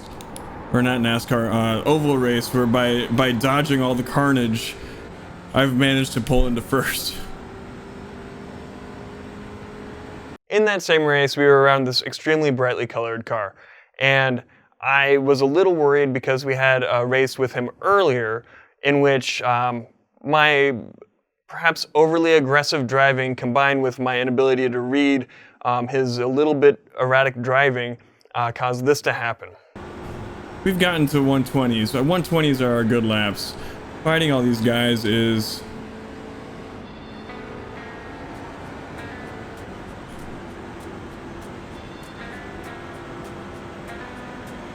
slowing us down quite a bit.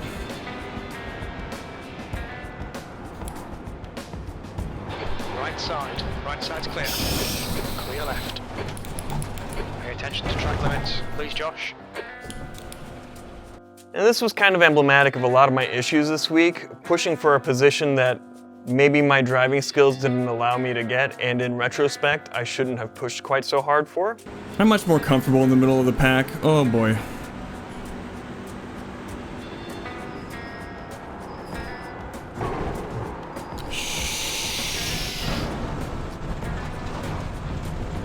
On your right.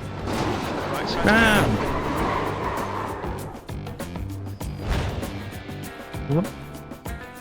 Sorry.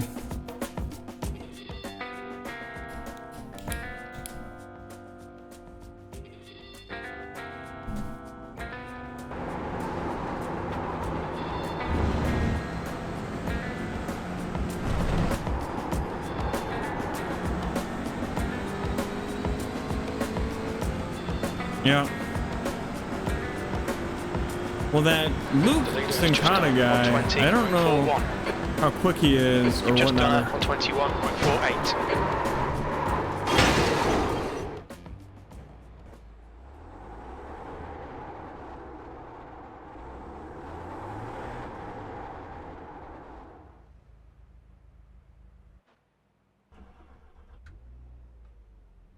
There were a few points in some of the higher strength of field races where I was actually able to get some moves done. To me, that's a lot more exciting than the races I did win, where most of my time was spent in clean air, just trying not to let the guys behind me catch up too quickly. So here's some of those highlights. Sector 2 is 1.2 seconds. Nah, Car left. Clear left. I don't know if that was a clean move or if I was forcing him out. Brilliant. Nice one. He went wider and there was an Audi-sized hole. Oh, and another one for Russ. It all kind of depends on how well or poorly I do. If we have a massive funny crash, it'll probably make it in. So there you go. 3 wins this week. The biggest one for charity, and then 2 more on the track. Now, next week we'll be at Suzuka East. I don't know what participation will be like. It seems like it really ramped up towards the end of this week. I don't know if that's because it was a super fun combo, or if our little advocacy for this front-wheel drive race car had something to do with it. If you want to join up and be part of our journey here, getting better at driving this little TCR for the rest of the season, hit the subscribe button down below, ring the bell, head on over to twitch.tv/thepiltdownman to follow along live, and then until next time, we do have all these videos which should be appearing here shortly. Until then, we'll see you next week. Bye.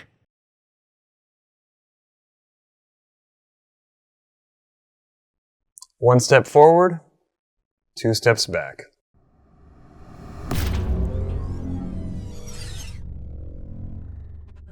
This week was a little weird. I didn't much care for the track we were on, and as a result, we didn't do as many races as we normally do.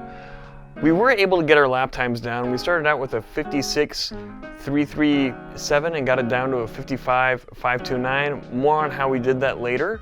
Our average start was a 5th. Our average finish was 6th. Our overall series stats remained about the same with an average start of 7th and an average finish of 8th. Here are the results of the week for the races that we did that actually ended up going official. Participation this week was a little low. We even had one race that didn't manage to go official. Our first race of the week, though, we did have this nice little cutback that helped us keep our position. On your right, clear right, left side. Still there, clear left. Dude, what the hell was that?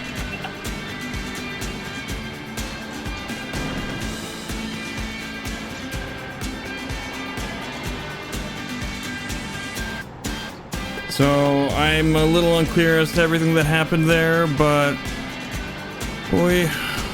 Until we later lost that race with a spin. Car right side's clear. Just had a warning for cutting the track.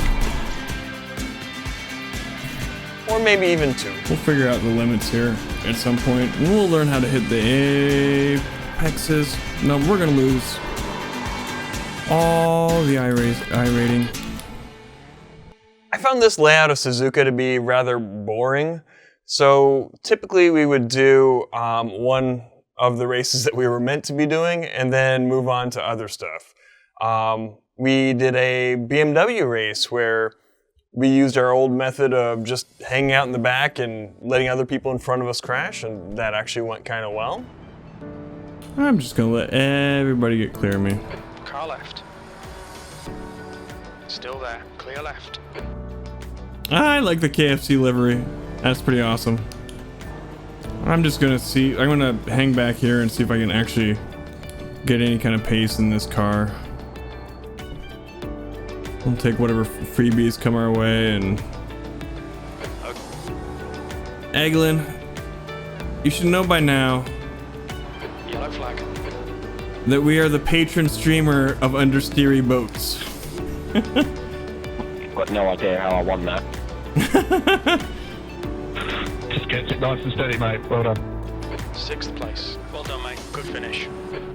We did a Michelin pilot race where we ended up 2nd in our class because we were one of 3 cars, and one of the other cars decided to just kind of stop at the beginning of the race. I'm just gonna let them do the thing, because I don't know the track well enough. Sunset. What the hell was that? Though we did finish in front of one of the higher class cars because he spun and just couldn't catch up to us. There's an incident in Sunset. We think it might be brown. Also, with the help of our community and the community of Daniel Gray 10's Twitch channel, we were able to make a Camel GT race go official for the 2nd week in a row. In addition to that, we were able to beat Daniel at his home track of Mount Panorama, both in qualifying and the race proper. It was an official race. It happened. We don't need to talk about how it's just because he crashed.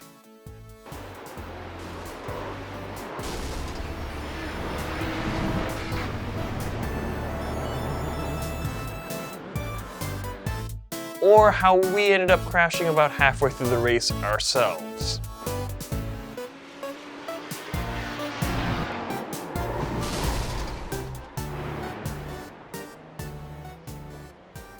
Back to our TCR races though. I was able to get our lap times down to a really high 55 through a method of just keeping my foot in the gas, more or less, and using the brakes to kind of turn the car through the S's. It was a lot of effort and not super duper consistent.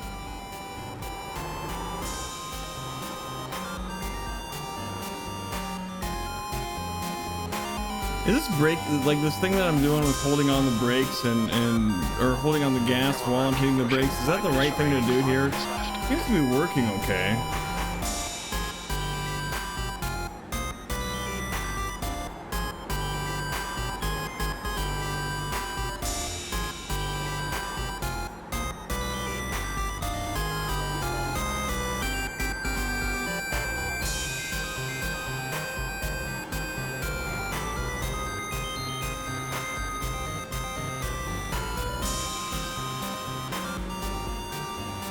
That lap time was 56.11.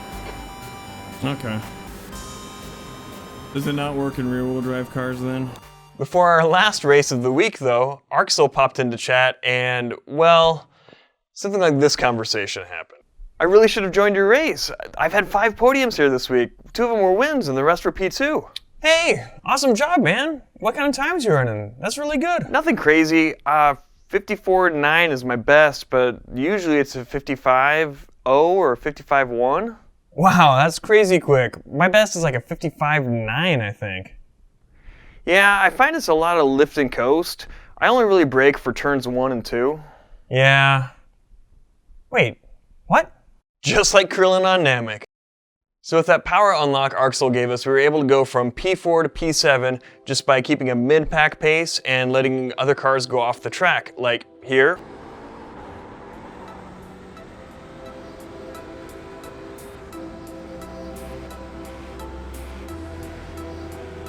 Sixth place. Car. And here. Fortunate. Make them do the work. One of those guys who passed us though was really quick, and he made his way back to us very quickly. The car in front of us is James.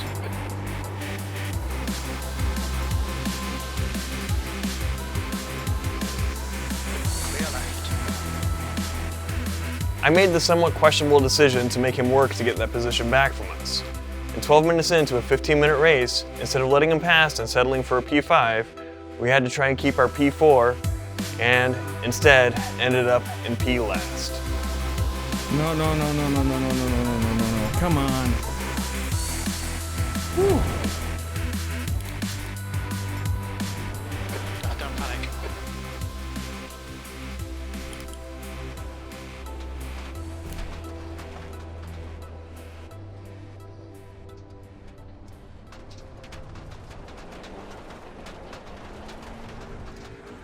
Even though we died at the end, I was really happy with the increase in lap times and consistency that the little power uplift gave us. Now, next week brings us to Tsukuba, which I'm a little scared of. I think the car seems a little big for that track, but there's only 3 weeks left in the season, so if you're on pins and needles to see how the rest of it goes, make sure to head over to twitch.tv/thepiltdownman to follow along live. And in order to help out the channel and be informed as to when the next episodes of the Git Gud series come out, be sure to hit the subscribe button and the little bell icon as well. Until next time, Speed Racers, we'll see ya on the track. That seems like an outro. I don't really know. Bye.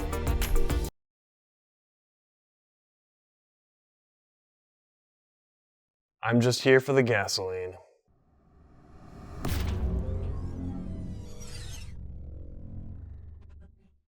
So this week was a little, I don't know.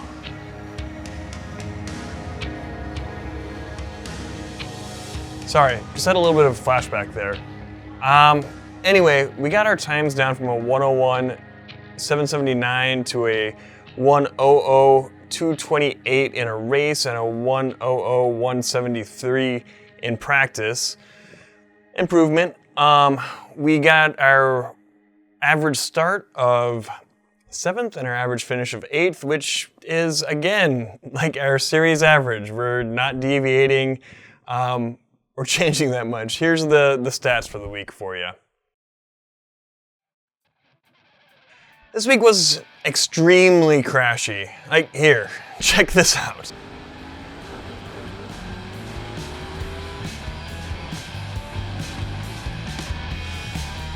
Okay.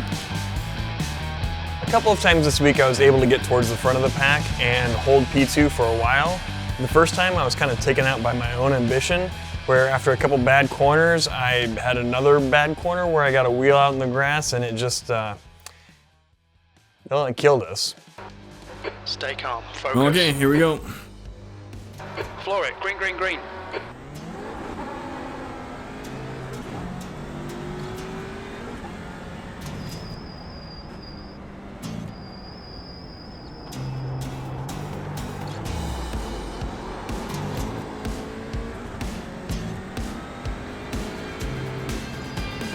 Is it P1 or P2 that decided not to join us?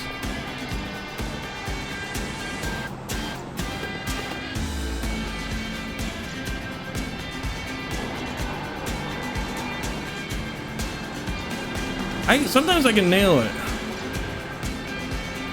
Now, question is, can we hold on Okay, to Josh, decent start. We can build something from here. what we did? Now here's where the heart starts pounding, right?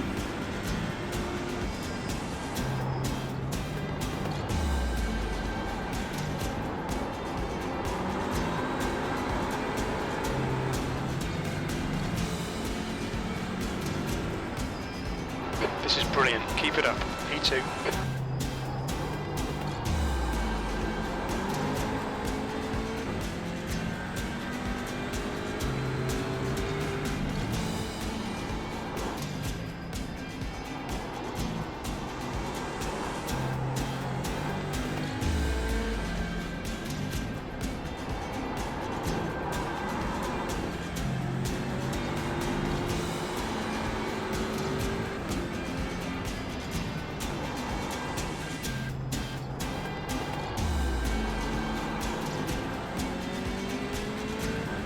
I'm having to remind myself to breathe.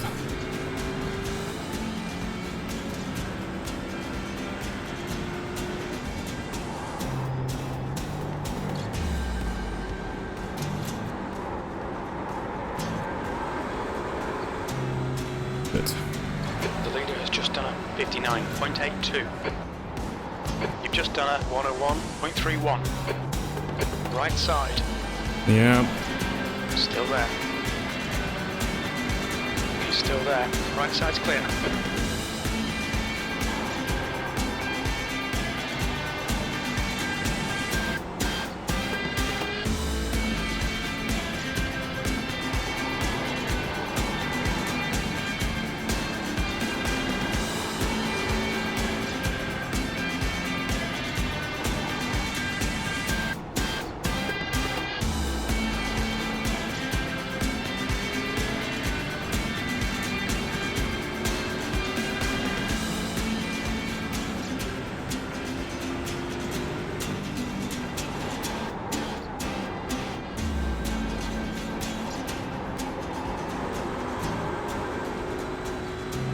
New fastest lap for Montero, 59.70.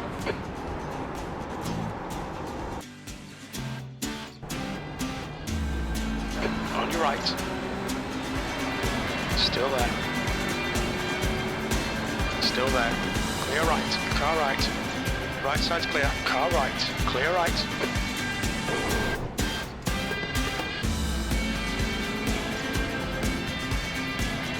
So how do you run into me? I don't understand.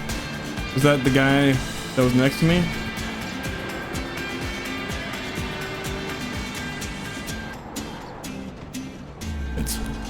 That's because you can't drive. Crap. Pay attention to track limits. Please, Josh. Sorry.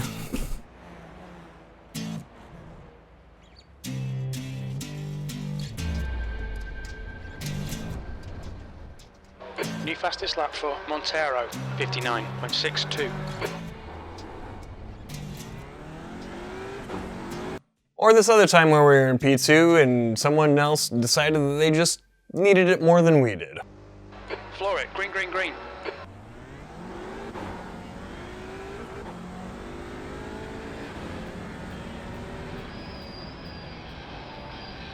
Car right. Still there, clear right.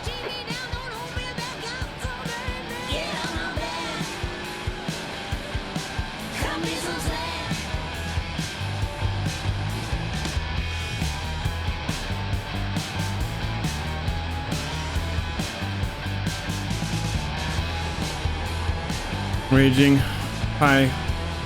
We're in a high pressure situation. I am further in front of this thing than I have any right to be. Honestly, maybe, I don't know.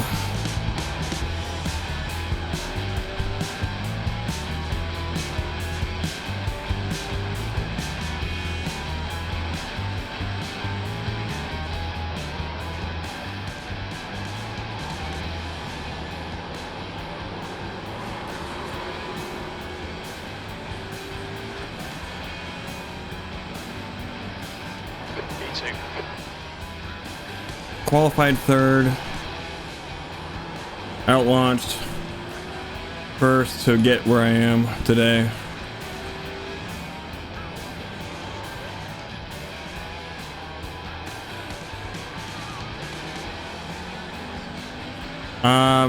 I forget. Minute 00.7, I want to say. First was 0.6. It split.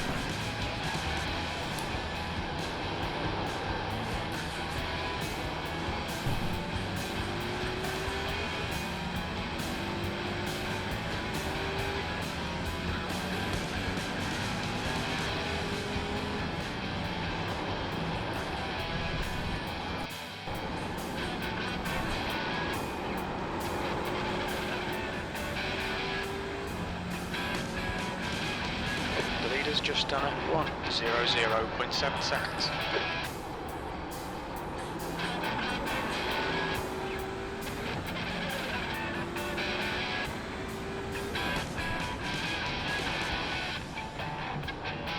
I'm doing my best to stay breathing. It's not working well.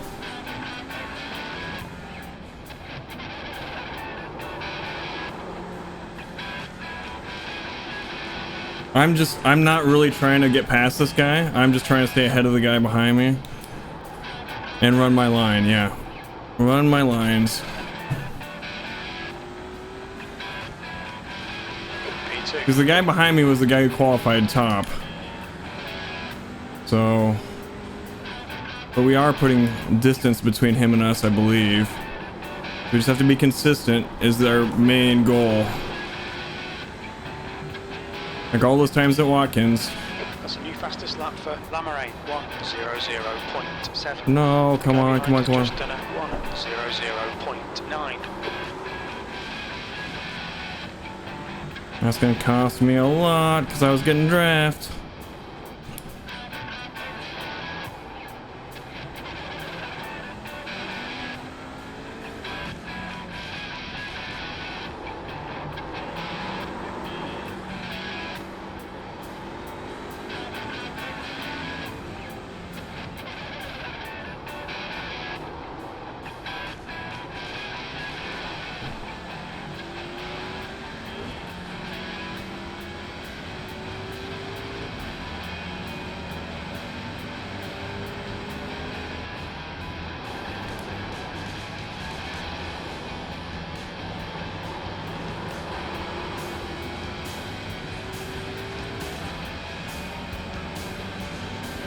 It's all over you. Keep your exit speeds up, stay smooth. The guy behind has just done at 1:00.3.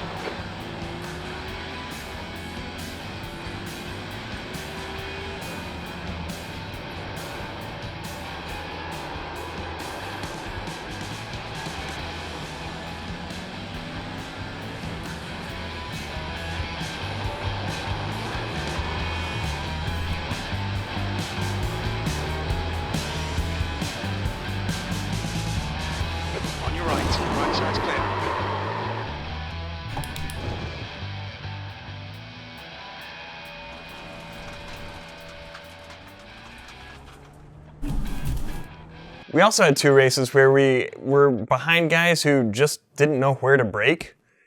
And we eventually got around both of them in very similar ways around the same corner. Not the most clean way. You tell me whether or not I was in the wrong. Chat seemed to be on my side, but I'm not sure. P7, you're reeling. Garner in. The gap is 0.39. Car left. Clear left. Left side. Clear left. Okay, Josh. Hold your nerve. Just keep it smooth. No mistakes. Left side. Clear left. Car left. Clear left. The stewards have warned us for cutting the track. Keep it between the white lines. Because of the Mad Max nature of these races, I did get a fair amount of practice being in the thick of things.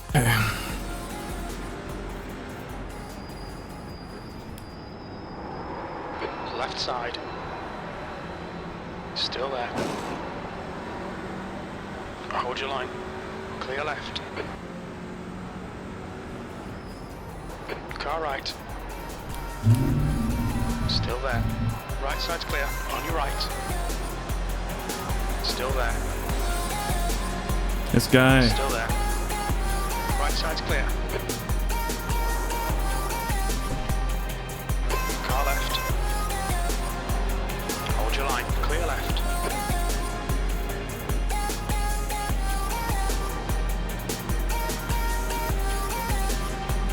Clinton was the guy. The Red Bull car. Yellow flag. Right side. Clear right. Car left. Clear left.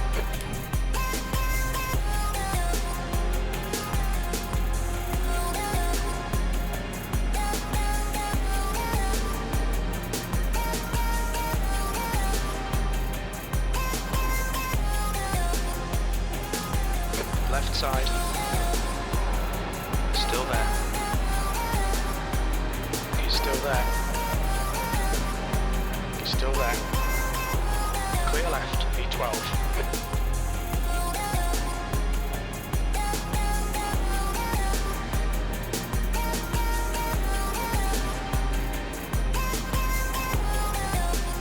Car left. Car left, clear left. Ooh, this is like more Mad Max than even our previous races.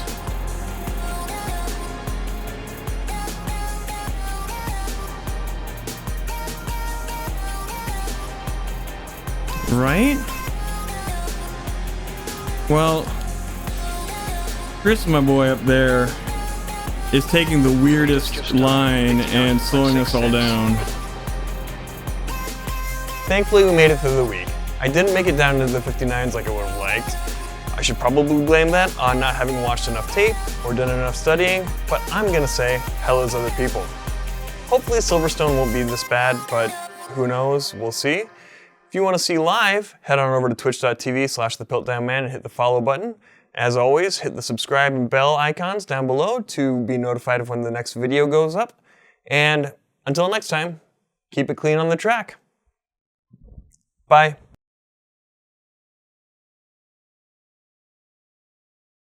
This has been a weird week.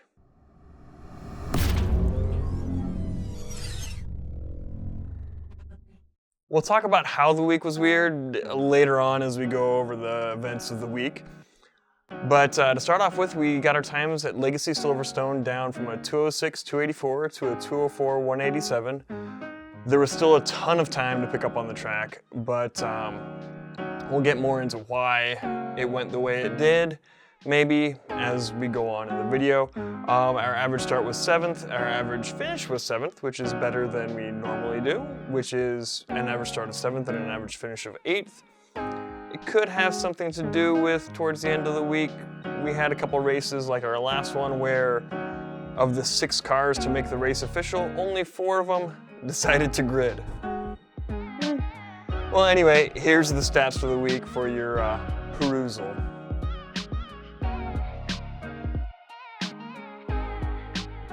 So I started the week off with a lesson from race car driver Bruno Carnero, thanks to viewer NotCup. He asked me which track I felt most comfortable on, and Lime Rock was the one that we decided on. He took me around the track and kind of analyzed what I was doing right and wrong, and then kind of gave me examples of what I should be doing to get quicker. One of the things was I need to use more of the track, but mostly what I need to focus on is proper braking and also being more patient to get into acceleration. I'll let him explain it because he's better at doing that than I am and more accurately knows what exactly it is that I need to work on. Up to it. See my brake pressure through the gear? Yeah. It's just hit, and I never hold, I just release all the way until the apex. Yeah. And you see how they like touch almost? The brake and the throttle, they touch? Yep. It's just because as soon as I'm off, I'm back on throttle. So it's a nice, like, try to make it a symphony, you know, like one feeds off the other. So, my big takeaway from this is, more than anything, just try and smooth out my brake release over more time and make it peak quickly. Yes. You want that peak, the hit, so you get the car slowed down as quickly as you can. But then getting comfortable with, okay, I'm going to roll off the brake so you don't overslow it. Yeah. Right? You don't want to hold especially with open, like this is just different, but like with open wheel cars, especially, it's like you hit and you're immediately releasing. With GT cars or touring cars, because they're heavier and they take a little longer to slow down, it's okay to have like a little bit of a hold, but you never like hold it and then drop off. You hold for a little bit, get it slowed down a little bit so the car is comfortable, and then just releasing until apex. So it depends with the car, because sometimes the car, if it's heavier, if you're coming into a heavier brake zone, you need to hold it for a little bit longer, but you never really want to hold it for that long. You want to get it slow down enough and then start releasing until the apex. So. All right. Right after the lesson, I spent some time trying to implement the lessons that he had taught me. Very quickly, I got back down to my very quickest time when we had a whole week to practice at Lime Rock after about an hour or so. Previously, I had tried to do that again for our comparison video between iRacing and Forza 7, and after about 4 hours doing that, I wasn't any closer to getting that 57. So very quickly, his lesson got me back up to the speeds it took me a week to get to. Your lap time was 58.64. Sector 3 is 0.2 off your best.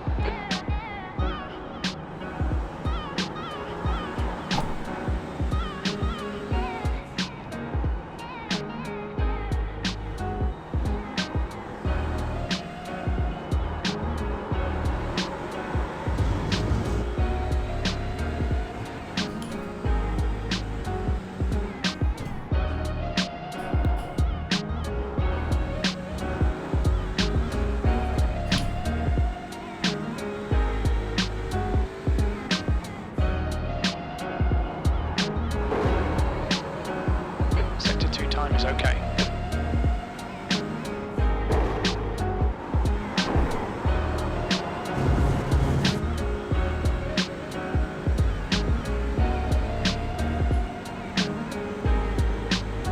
That lap was a 58.00. Sector 3 is 0.05, slower than your best.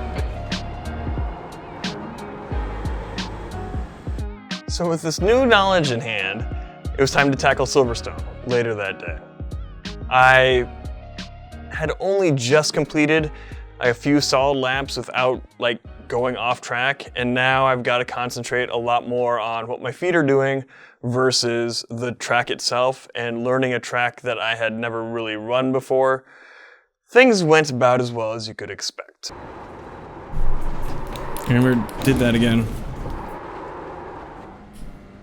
Things went like this until Thanksgiving when I wasn't streaming, but Daniel and Stig were able to talk me into doing a GT1 race after turkey dinner, and it was at Lime Rock. It wasn't in our TCR, but all of our braking practice and practice at that track really paid off, and I was able to get down into the high 51s, which I was pretty proud of.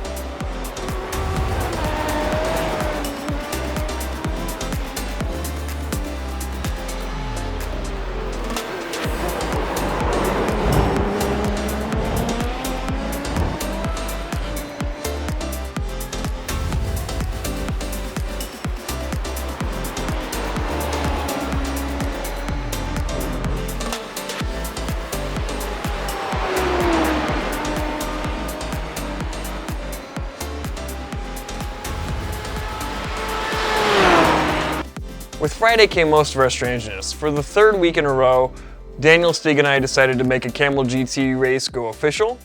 This week it was at Spa. I haven't really done a ton of Spa in any game for quite a while, and I've never done it in iRacing, so things went like you would expect. Give him a giant advantage.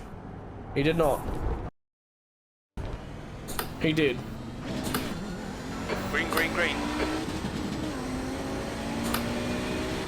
I'm racing with the LMPs! I really need a straightaway to sort out this issue. There we go, they're gone. Oh, you bloody Pringle! Car right, clear right. Is Derek one of ours? Yeah. Yeah, that's 24 fan. Okay. I'm horrible at keeping people's names. Whoa! Jesus! Toonstar decided braking is for nerds. I had to bloody dodge him.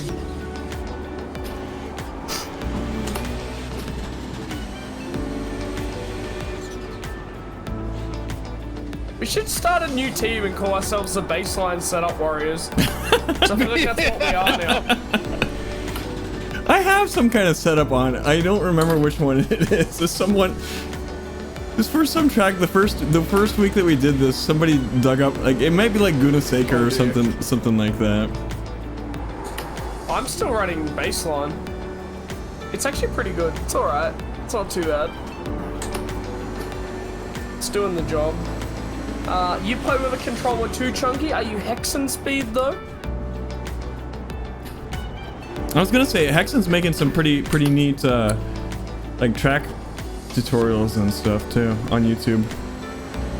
With a bloody controller, he's a bloody god. Just remember, guys, every spa is a jacuzzi, but not every jacuzzi is a spa. Since we had decided to make a GT1 race go official as well as the Camel race, and they were too close together, we couldn't go directly from one to the other, Daniel put up some hosted races, and I won our Indy race that we did with the Legacy IndyCar at Michigan.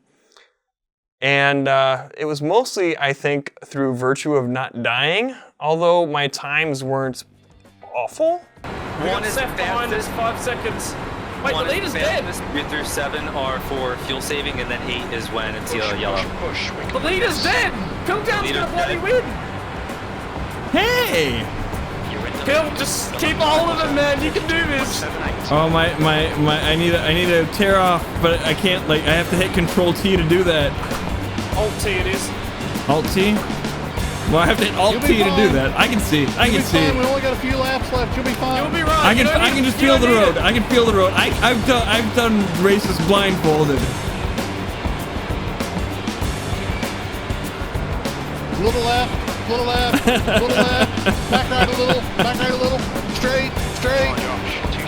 Give it gas. I'm in third place. Podium.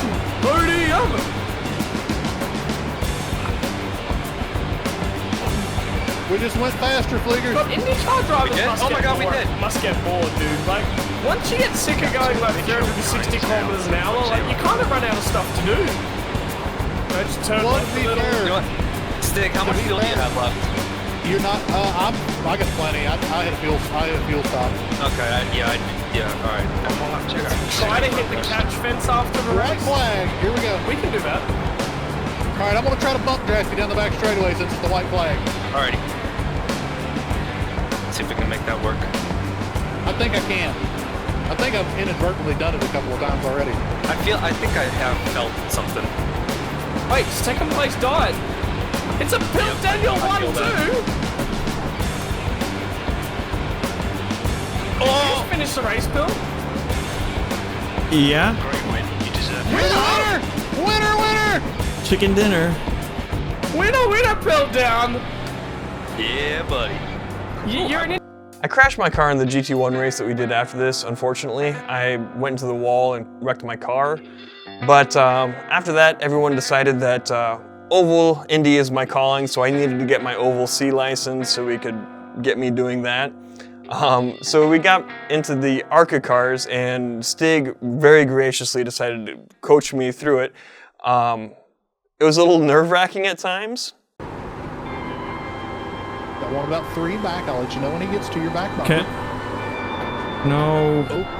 What? Oh, no. Are you alright, mate? Hold your brake, hold your brake, hold your brake. Hold your brake. I didn't see them coming. All good, all good. Just tow it. Just tow it. It's broken. You got a fast repair. Yep, you got a fast repair. Your bad life advice, Penguin? Even though my shoulder was on fire, his excellent coaching helped me gain 1 position and some SRs so I could get on my way to my C-Class oval license. Squid, did you clip the 4X? The magical, mystical 4X? Loosen your grip on the wheel a little bit, Pilt, and relax. It's not that bad, I promise. Just relax yourself a little bit. You look like you're driving with your knuckles white. That's what I'm doing right now! I am. Oh no! I am. Killed him! I won't lie. Did you kill somebody? I killed second. I'm in second. Good news. So I can't really see where the left end of the car is, like, because of FOV things. Yeah. So like. So about 4. Yeah, no, I got you. But you're doing good. You're doing a lot better. Just gotta relax a little bit. You're looking better. All the time. Oh, I feel Feet really out. bad. About second. That lap was at You're holding this guy off. He's no threat. Then it was time to do the Indy Road Series, which was at an oval because they do that every other race at Texas Motor Speedway as a group. I lasted until the first caution when I came up on the pace car, and car I was meant to stay behind way too quick and kind of crashed a bit trying to slow down.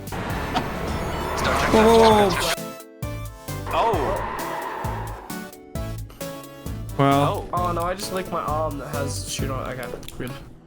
Oh, well then.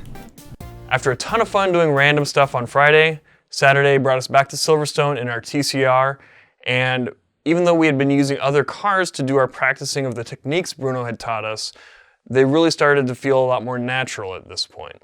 Come on, get your head back into it. Keep it smooth. Focus on these lines. 8th place.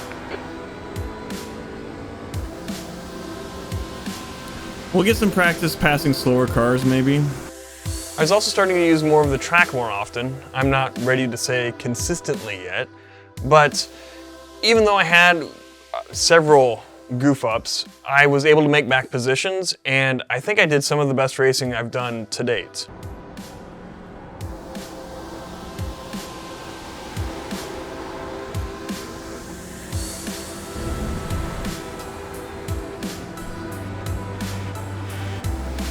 No. Kind of.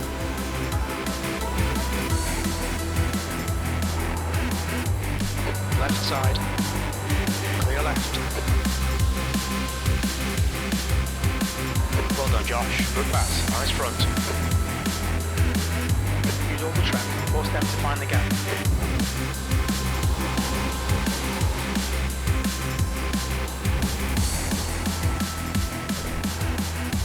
Now watch me make a huge mistake.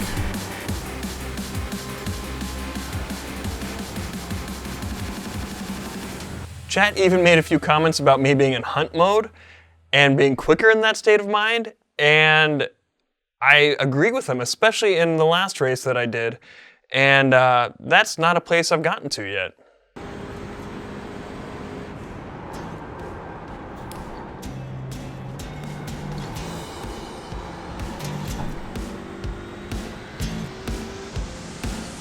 We let Hexen past us at the start.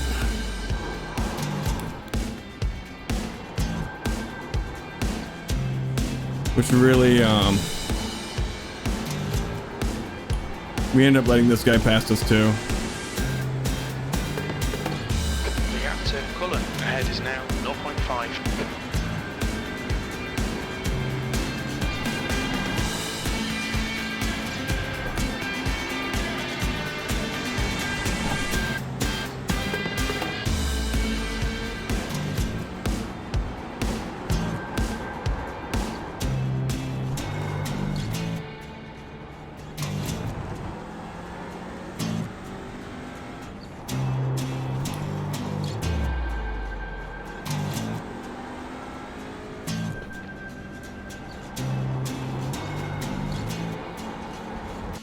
The last couple races were really just me trying to get around one of the other cars because the fields weren't that big.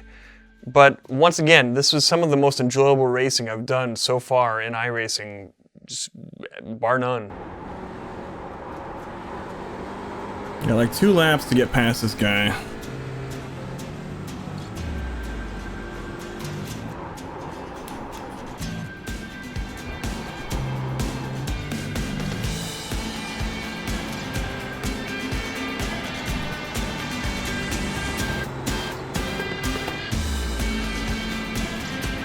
Come on, keep pressing him. Force that mistake.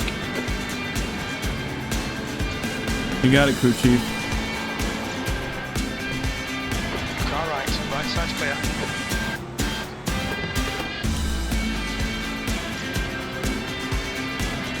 The flying picnic basket is coming down on you, Nate. Except we goofed up there and lost a bunch of position. But us trying to stay close to him, we tried to overdrive.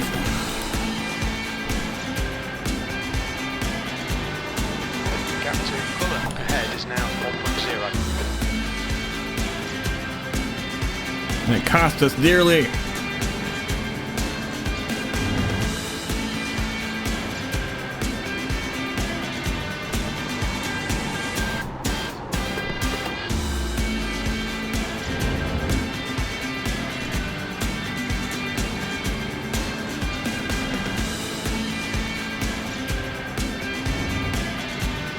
Just 2 minutes left, 2 minutes to go.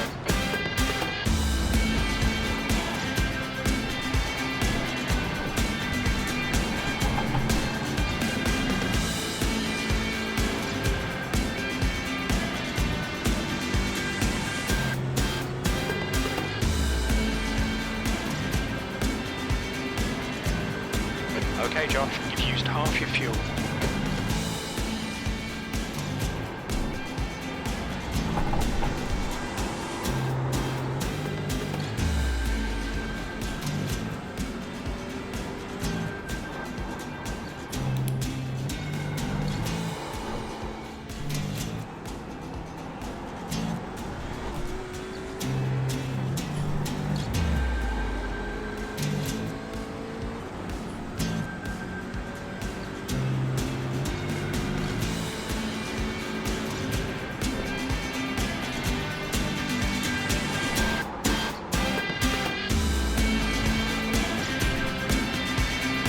There we go.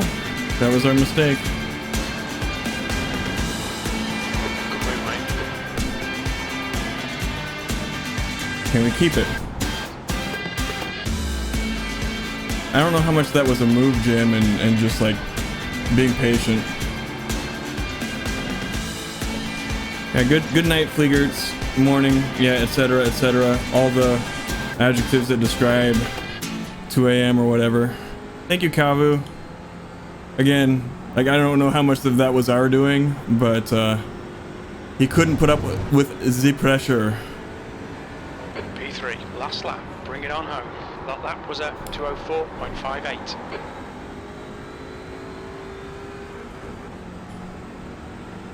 So that sums up the penultimate week of the season.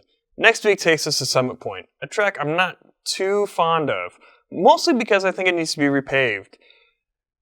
We'll see if the Audi handles the potholes better than the other cars I've driven around there. I don't know. I've left links down below to everybody I've mentioned in the video. Be sure to go check them out. Also, be doubly sure to click the bell and subscribe icons. That way you'll be notified when our final week of the season gets posted. Also, head on over to twitch.tv/thepiltdownman if you want to follow along for that week live. I've also linked down below our Discord channel, where we'll be planning some community events for week 13, where there's no real official iRacing going on. And until next time, have fun out there. Bye.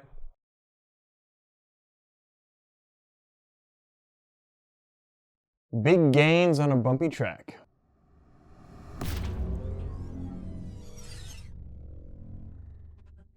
So we had a pretty good end to our final week of the season here at Summit Point. We got our initial times down from a 121 to a 1:17.5 in practice and a 1:17.3 in race.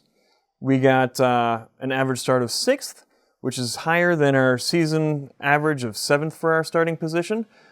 Our average finish was still 8th, which is the same as our season overall average, but hey, at least we didn't go down. We did a lot of races this week. Looking back at the stats, I saw that, and things really got cooking on the last day of races. Here, have a look. Oh, did you see something there?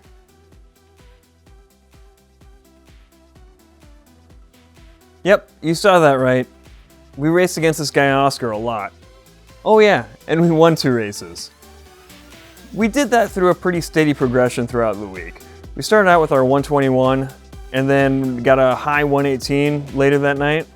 Then the next day we were shot for like a 118.5 and got it. And then low 118s, then high 117s, and so on and so forth throughout the week. We did make some silly mistakes along the way. We had 2 people get ahead of us, but also somebody died, I think. No. Left side. Clear left. Car left. Clear left. Come on, Josh. Don't panic. We'll get him back. We also had some silly mistakes happen to us. Was he the one? Car left. Clear left. Start's okay. Now find your groove.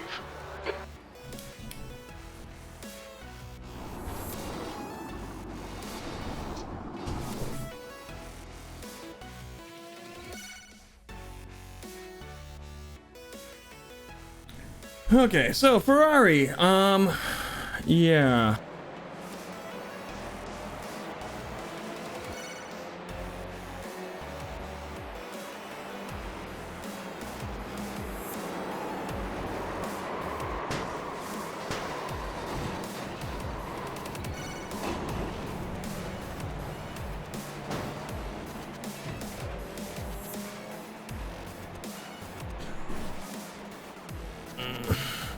That incident in particular was a little galling because the guy showed absolutely no remorse for his actions, but we soldiered on and continued.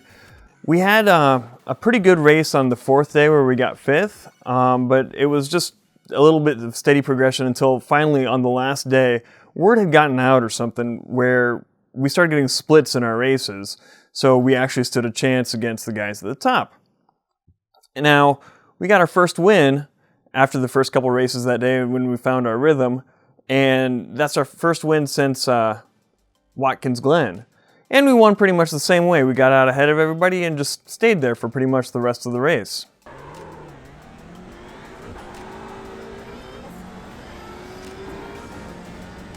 All right, here we go.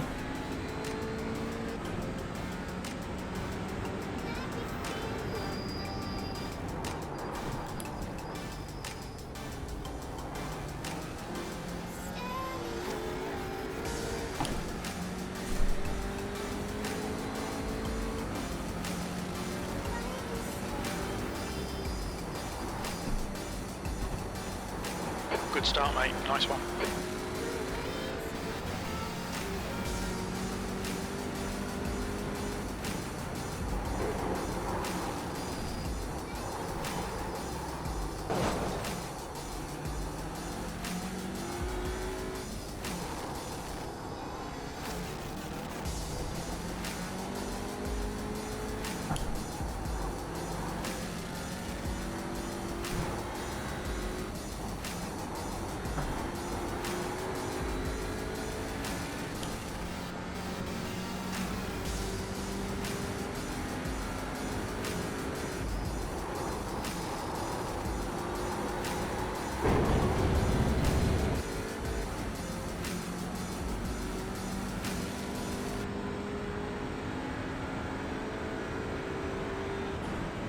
All the crashy behind me helped me.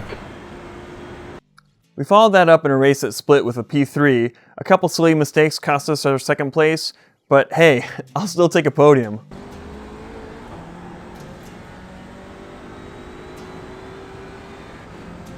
Josh, if you get a run on me, I'm going to let you through. I'm actually not trying to race this hard. There you go, take it. All right. Now. Track limits. Thanks.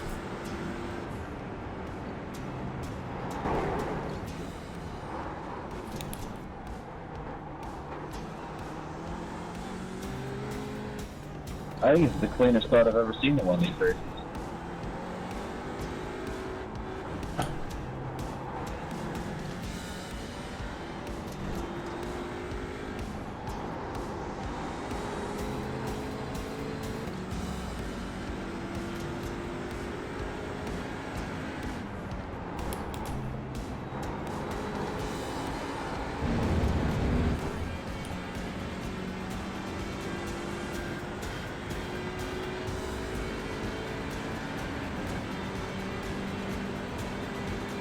On your right.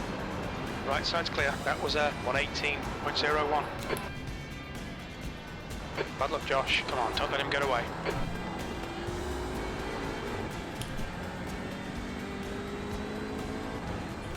All right, Tom, we got to catch Michael.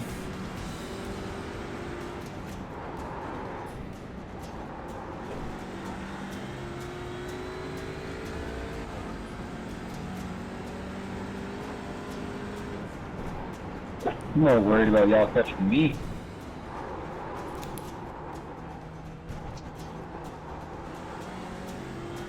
Push now. We might get second place.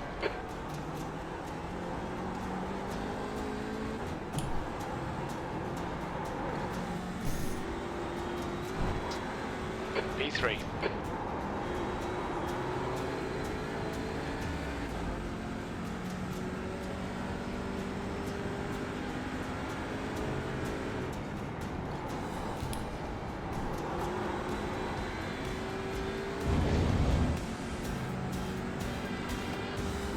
Car right.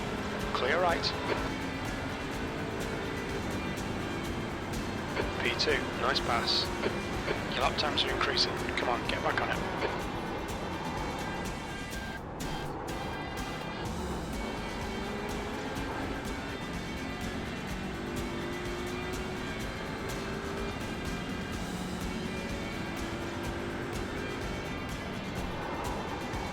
Ah, crap.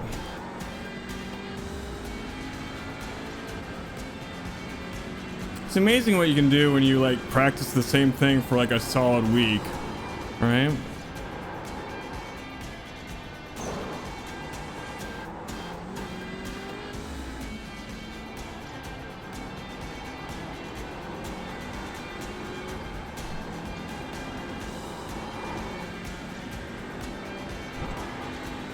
The gap behind is now 0.6.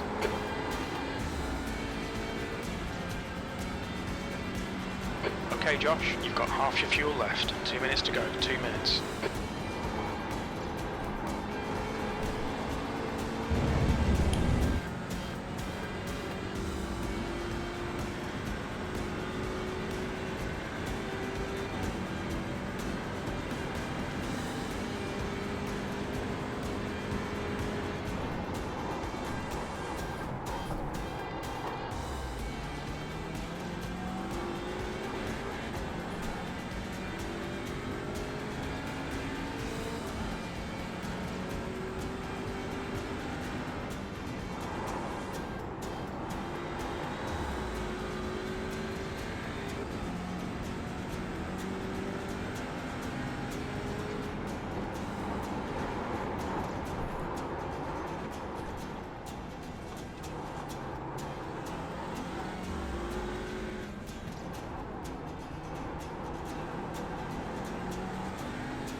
He's gonna get another run on me right before the end.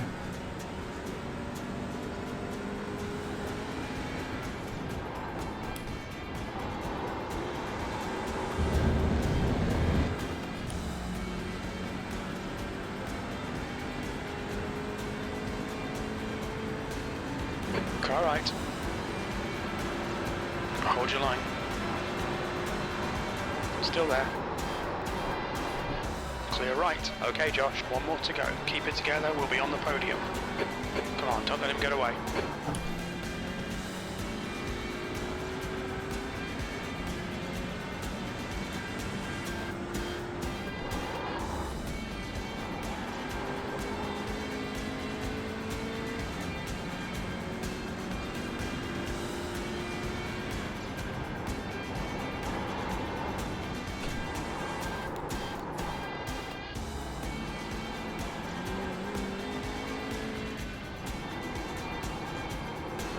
Minutes of fuel remaining.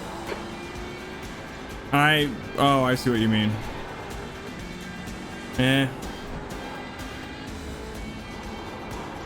We're still gonna get a podium.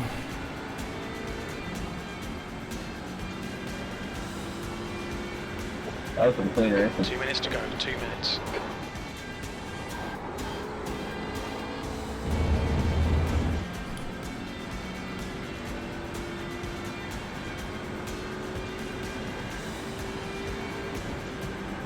Podium finish, nice one. Good race from there, Josh. That was fun. Yeah. Hopefully more races will be like that. Then we had a race that we really don't want to talk about where we got P11 because of a silly mistake where we didn't brake quite early enough into a corner. But like I said, we're not going to talk about that. We're going to talk about the next one where the race didn't split. And we had some fast guys like Oscar who won all those races in the stats screen.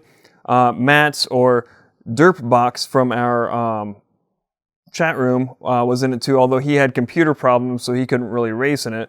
But it was a much higher strength of field race, and we took off, got ahead of everybody except Oscar at the beginning. At the end of the first lap, he was about 4 seconds ahead of everybody, so can't really do anything about that. And me and the guy behind me had a pretty good steady race for the rest of it.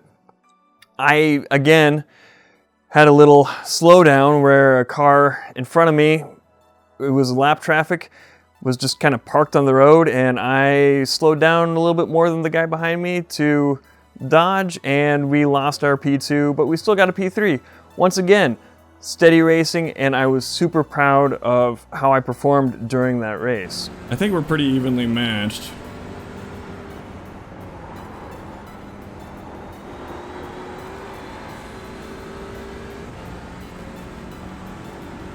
Yeah.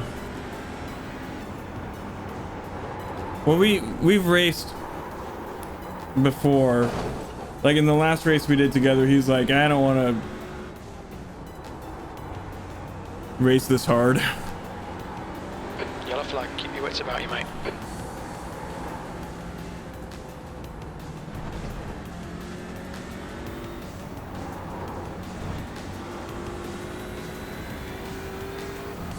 Ah, Car right. Really?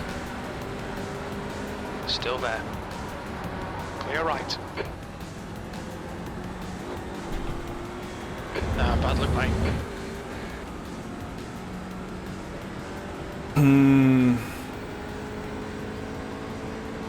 We finished up with another win on a race where we just started in second, pulled out ahead of everybody on the launch, and stayed there for the rest of the race.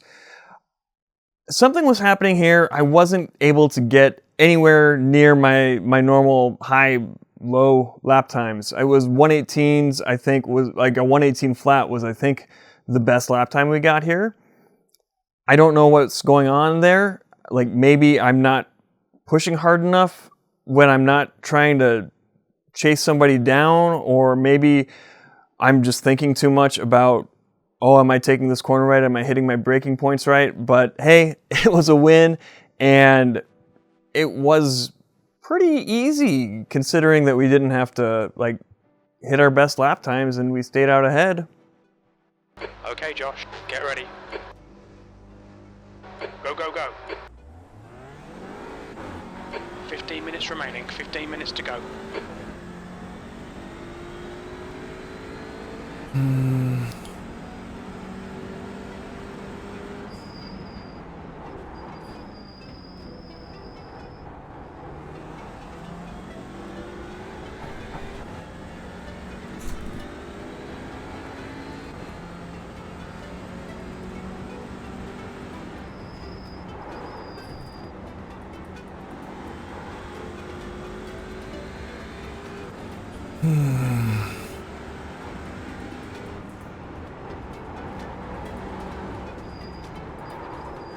Good start.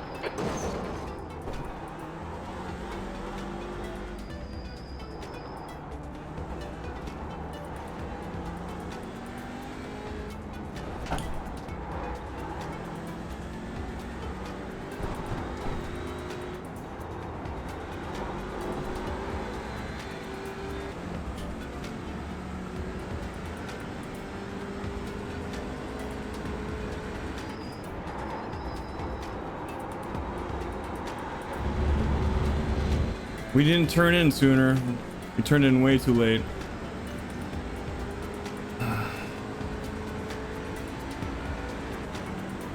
This is great. Come on, keep nailing those exits. You're now in the lead.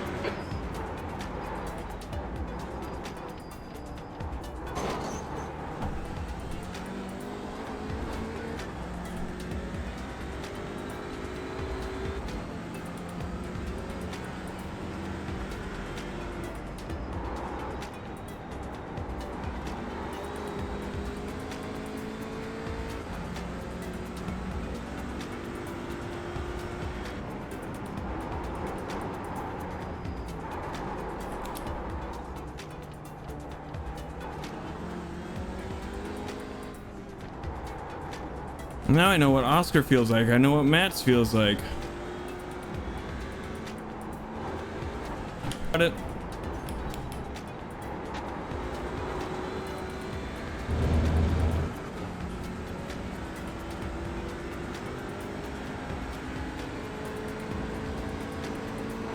One more lap to go. Stay focused.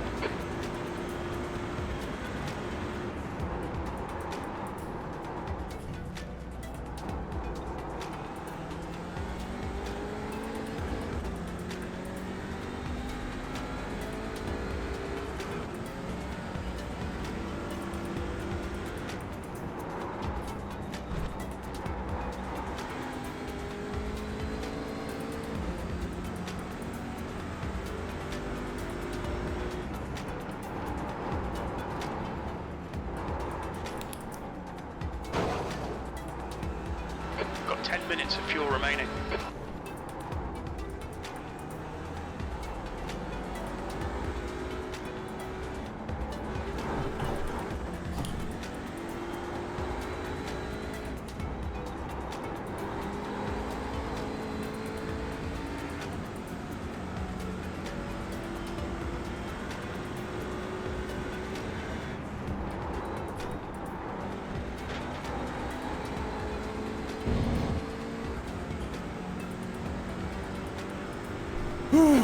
To go, 2 minutes.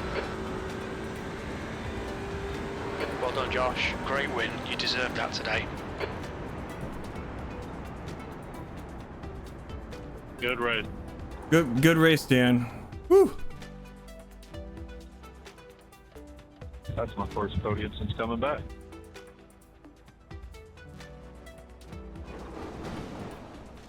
Good job.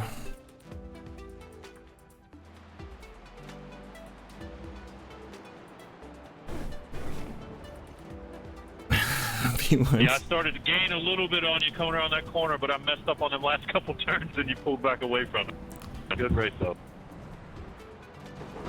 Yeah, like I did last race I did a 117.2 when I was trying to chase Oscar. I just could not get back into the 17s this time.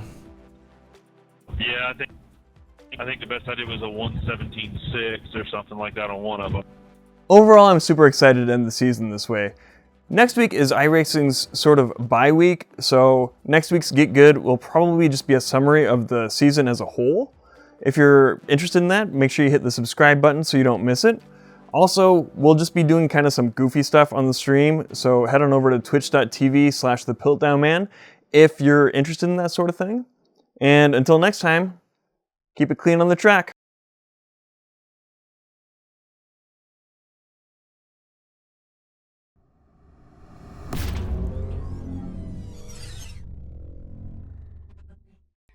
Pilt, please, come in. Have a seat. Okay. What's up? Well, you've got a whole season of iRacing under your belt now. How do you think it went? I think it went pretty well. How about you? So you think starting with an average of 7th and finishing with an average of 8th is going well? I mean, considering where we started from and, you know, who we were going up against, yeah, I do. Oh, what makes you say that? Well, you know, things started out that way at Lime Rock. Got a little bad at Laguna Seca. But that was one of your worst weeks. Gee, thanks. Well, it really caused me to doubt myself there, but things got better at Olton, and, you know, we led a few laps, and later on at Watkins, we won. How do you think the streaming and YouTube have been going? I think those are going well. Pretty well. So gaining 53 subscribers on YouTube is doing well? I mean, that's not my strongest platform. Twitch is. I've gained 153 followers there since the whole start of the season and everything. Mm-hmm. I mean, for real, this was one of my primary goals when starting out on this journey, like to be a positive influence in the world. And I think we've done that. We've talked about getting good, and, you know, we're doing it with something fun here, but it can be applied towards anything. Long-term, consistent practice at something can make you better. And we're showing that to people. Maybe not the most people, but I think we've built a nice little community. I think that wraps things up here. Okay. We'll have your quarterly review to you in a few weeks. Quarterly review? What's on this clipboard anyway? This is just a drawing of a car. Well, guys, there's some buttons down below. The subscribe and, you know, follow over on the buttons. Yeah, click them. Follow over the twitch.tv/thepiltdownman if you want to watch live. We're going to keep doing this stuff next season. Probably more TCR cars. Just kind of waiting here while he does his thing. Yeah, you time travel. Yeah. How long I'm going to want this to go. Right? We I hope the sound went all okay. I hope so won't know too. Until later. Right. And we are working towards the 24 hours of Nürburgring. So hopefully that'll go well. Follow along. He's leaving now because I timed things poorly, but bye.